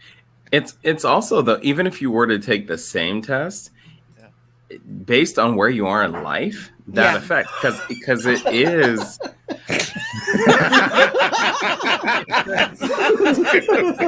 Yeah. There you go. Yes. Nice. That's a new disorder. That's right. There you go. No, but based on where you are in life, if you have had a rough couple of weeks or whatever, your outlook on life is slightly different than if you've had amazing past couple of weeks. Right. And so, it depends on where you are in that moment as to how you're going to answer some of the questions, and that could totally adjust, what your personality is. Right. Because your personality definitely does shift depending on how life is going, obviously. And that's shitty that companies would then judge or where to place you based off of that. That's right. Yeah. Exactly. Wow. Yeah. Exactly. Man, we could do a whole conversation about this. But, yeah. We're already passing our 3-hour mark, so I think we should rate out. Do you know it says on your schedule that it goes from 8:30 to 12:30? Did you know that? I think I just randomly threw 4 hours on there, and we don't really try to go this long. We usually go through 3 hours at the most, so I should change that. But, you got to update the ads. But see, you got an early day off, Tanya.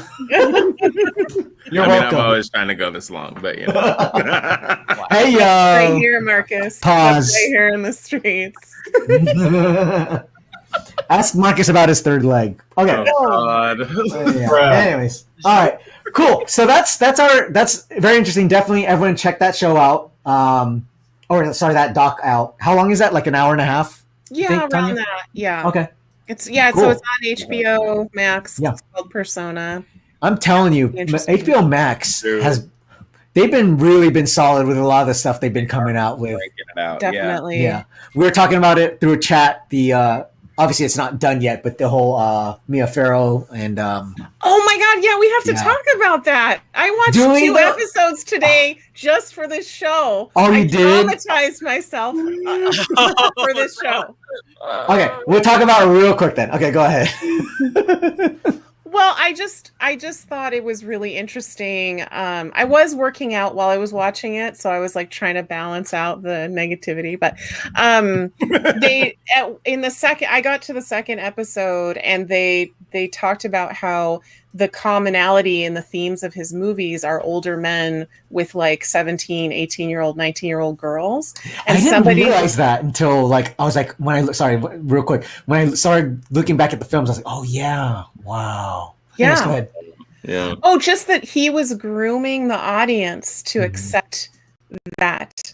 And in one of the films, like they make the young girl the one who's like pursuing him, and she wants to, engage in sex with him more. She's hungry for it, and he's the one who's trying to hold back. So it's sort of like painting this picture of he's this hapless older guy, can't help it. These women want him, and that he's trying to make it acceptable. And so it just kind of, I already didn't like him. And then I was like, I don't know. I just felt icky. Yeah. Yeah. It's disturbing. I mean, and then they were showing I don't know what episode they were, but they were showing they're just talking about how they're interviewing I guess if you call her stepdaughter. And Sumi, the one that he married? Not her. Okay. So I think you're not Dylan? on episode 3. Yeah. Dylan. And they were just just constantly asking her questions. I'm like, dude, you guys are, they're talking about it. It's like you're re-traumatizing that little girl. Yeah. Constantly asking her like, what happened? How did he touch you? And all this stuff. It's like, it's so disturbing. But it's a good watch. I posted the link in the chat for you guys. It's the Alan versus Pharaoh official trailer. I think it's a 4-part series. So I think they still have 2 more episodes. So check it out. Yeah. Imagine if he had Pepe Le Pew in his movies. Oh god. Oh god. But hey, thank you, Tanya, though, for doing your homework on it, though. Like, I love it. Yeah. We send you guys homework, and you guys come back, and I'm like, Marcus lets us down, but you don't Regularly. Tanya. I mean, he's doing other things for hours at a time, Of course. So. Hey, y'all. Hey, what's up, Quasi-Man Disco? Quasi. That's my co-host for Friday for this there you go. chat in the After Dark Lounge. Yeah, real quick, everyone, check that out for sure. Saturday. Friday. Friday. Are you guys going to come to that Friday night? I want to see you in the chat. Yeah, I'm gonna pop in there. I'll probably be lurking because usually a lot of times like I only can stream like twice a week, and then those other nights the wife wants to hang out with me. So sure. She kind of likes him, that works. Right? Yeah. Cool. Crazy Cool. So real quick, thank you to B-Side, thank you Quasi-Man Disco, thank you DJ Rose, thank you Nathan Barrios, thank you Rose Aranzana, thank you Zero Burn, thank you MCE from DC, thank you Raider D Jeff. Yeah, thank you all for popping in. Hopefully you guys enjoyed, learned a little bit, and thank you Tanya. Shout out to thank you so much. Yeah, Hashbot. Tanya, if there's any last words you want to say. Oh no! Thank you so much for having me. I had such a great time, and looking forward to, like I said, to our Toe Mafia, and Toe Mafia, Toe community, whatever. Yeah, I have to go back and watch the chat again for all the suggestions for what my name should be. But let's do it. Let's get this passive income coming in. Hey, I'm here for it. Yes. Yeah. Cool. I'm copying and pasting some of those movies for you, Zero Burn.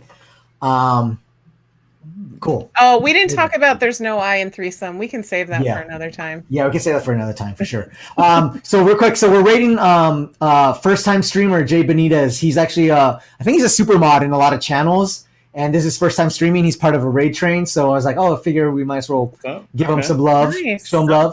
Copy and paste the raid Caesar salad and paste it in there, or throw up your emotes if you guys got it. Thank you guys so much, and awesome. We'll see you guys Friday for Tanya's thing, or Sunday and next Wednesday, and a whole bunch of other stuff. And all the days. Right. Thank you, everyone. Thank you, Tanya. Thank you. And we are ready now in 5, 4, 3, 2, 1. Boom. And almost there. boom. Still And going. we're there. We're there. And we're boom. Are we? And let me end the broadcast real quick.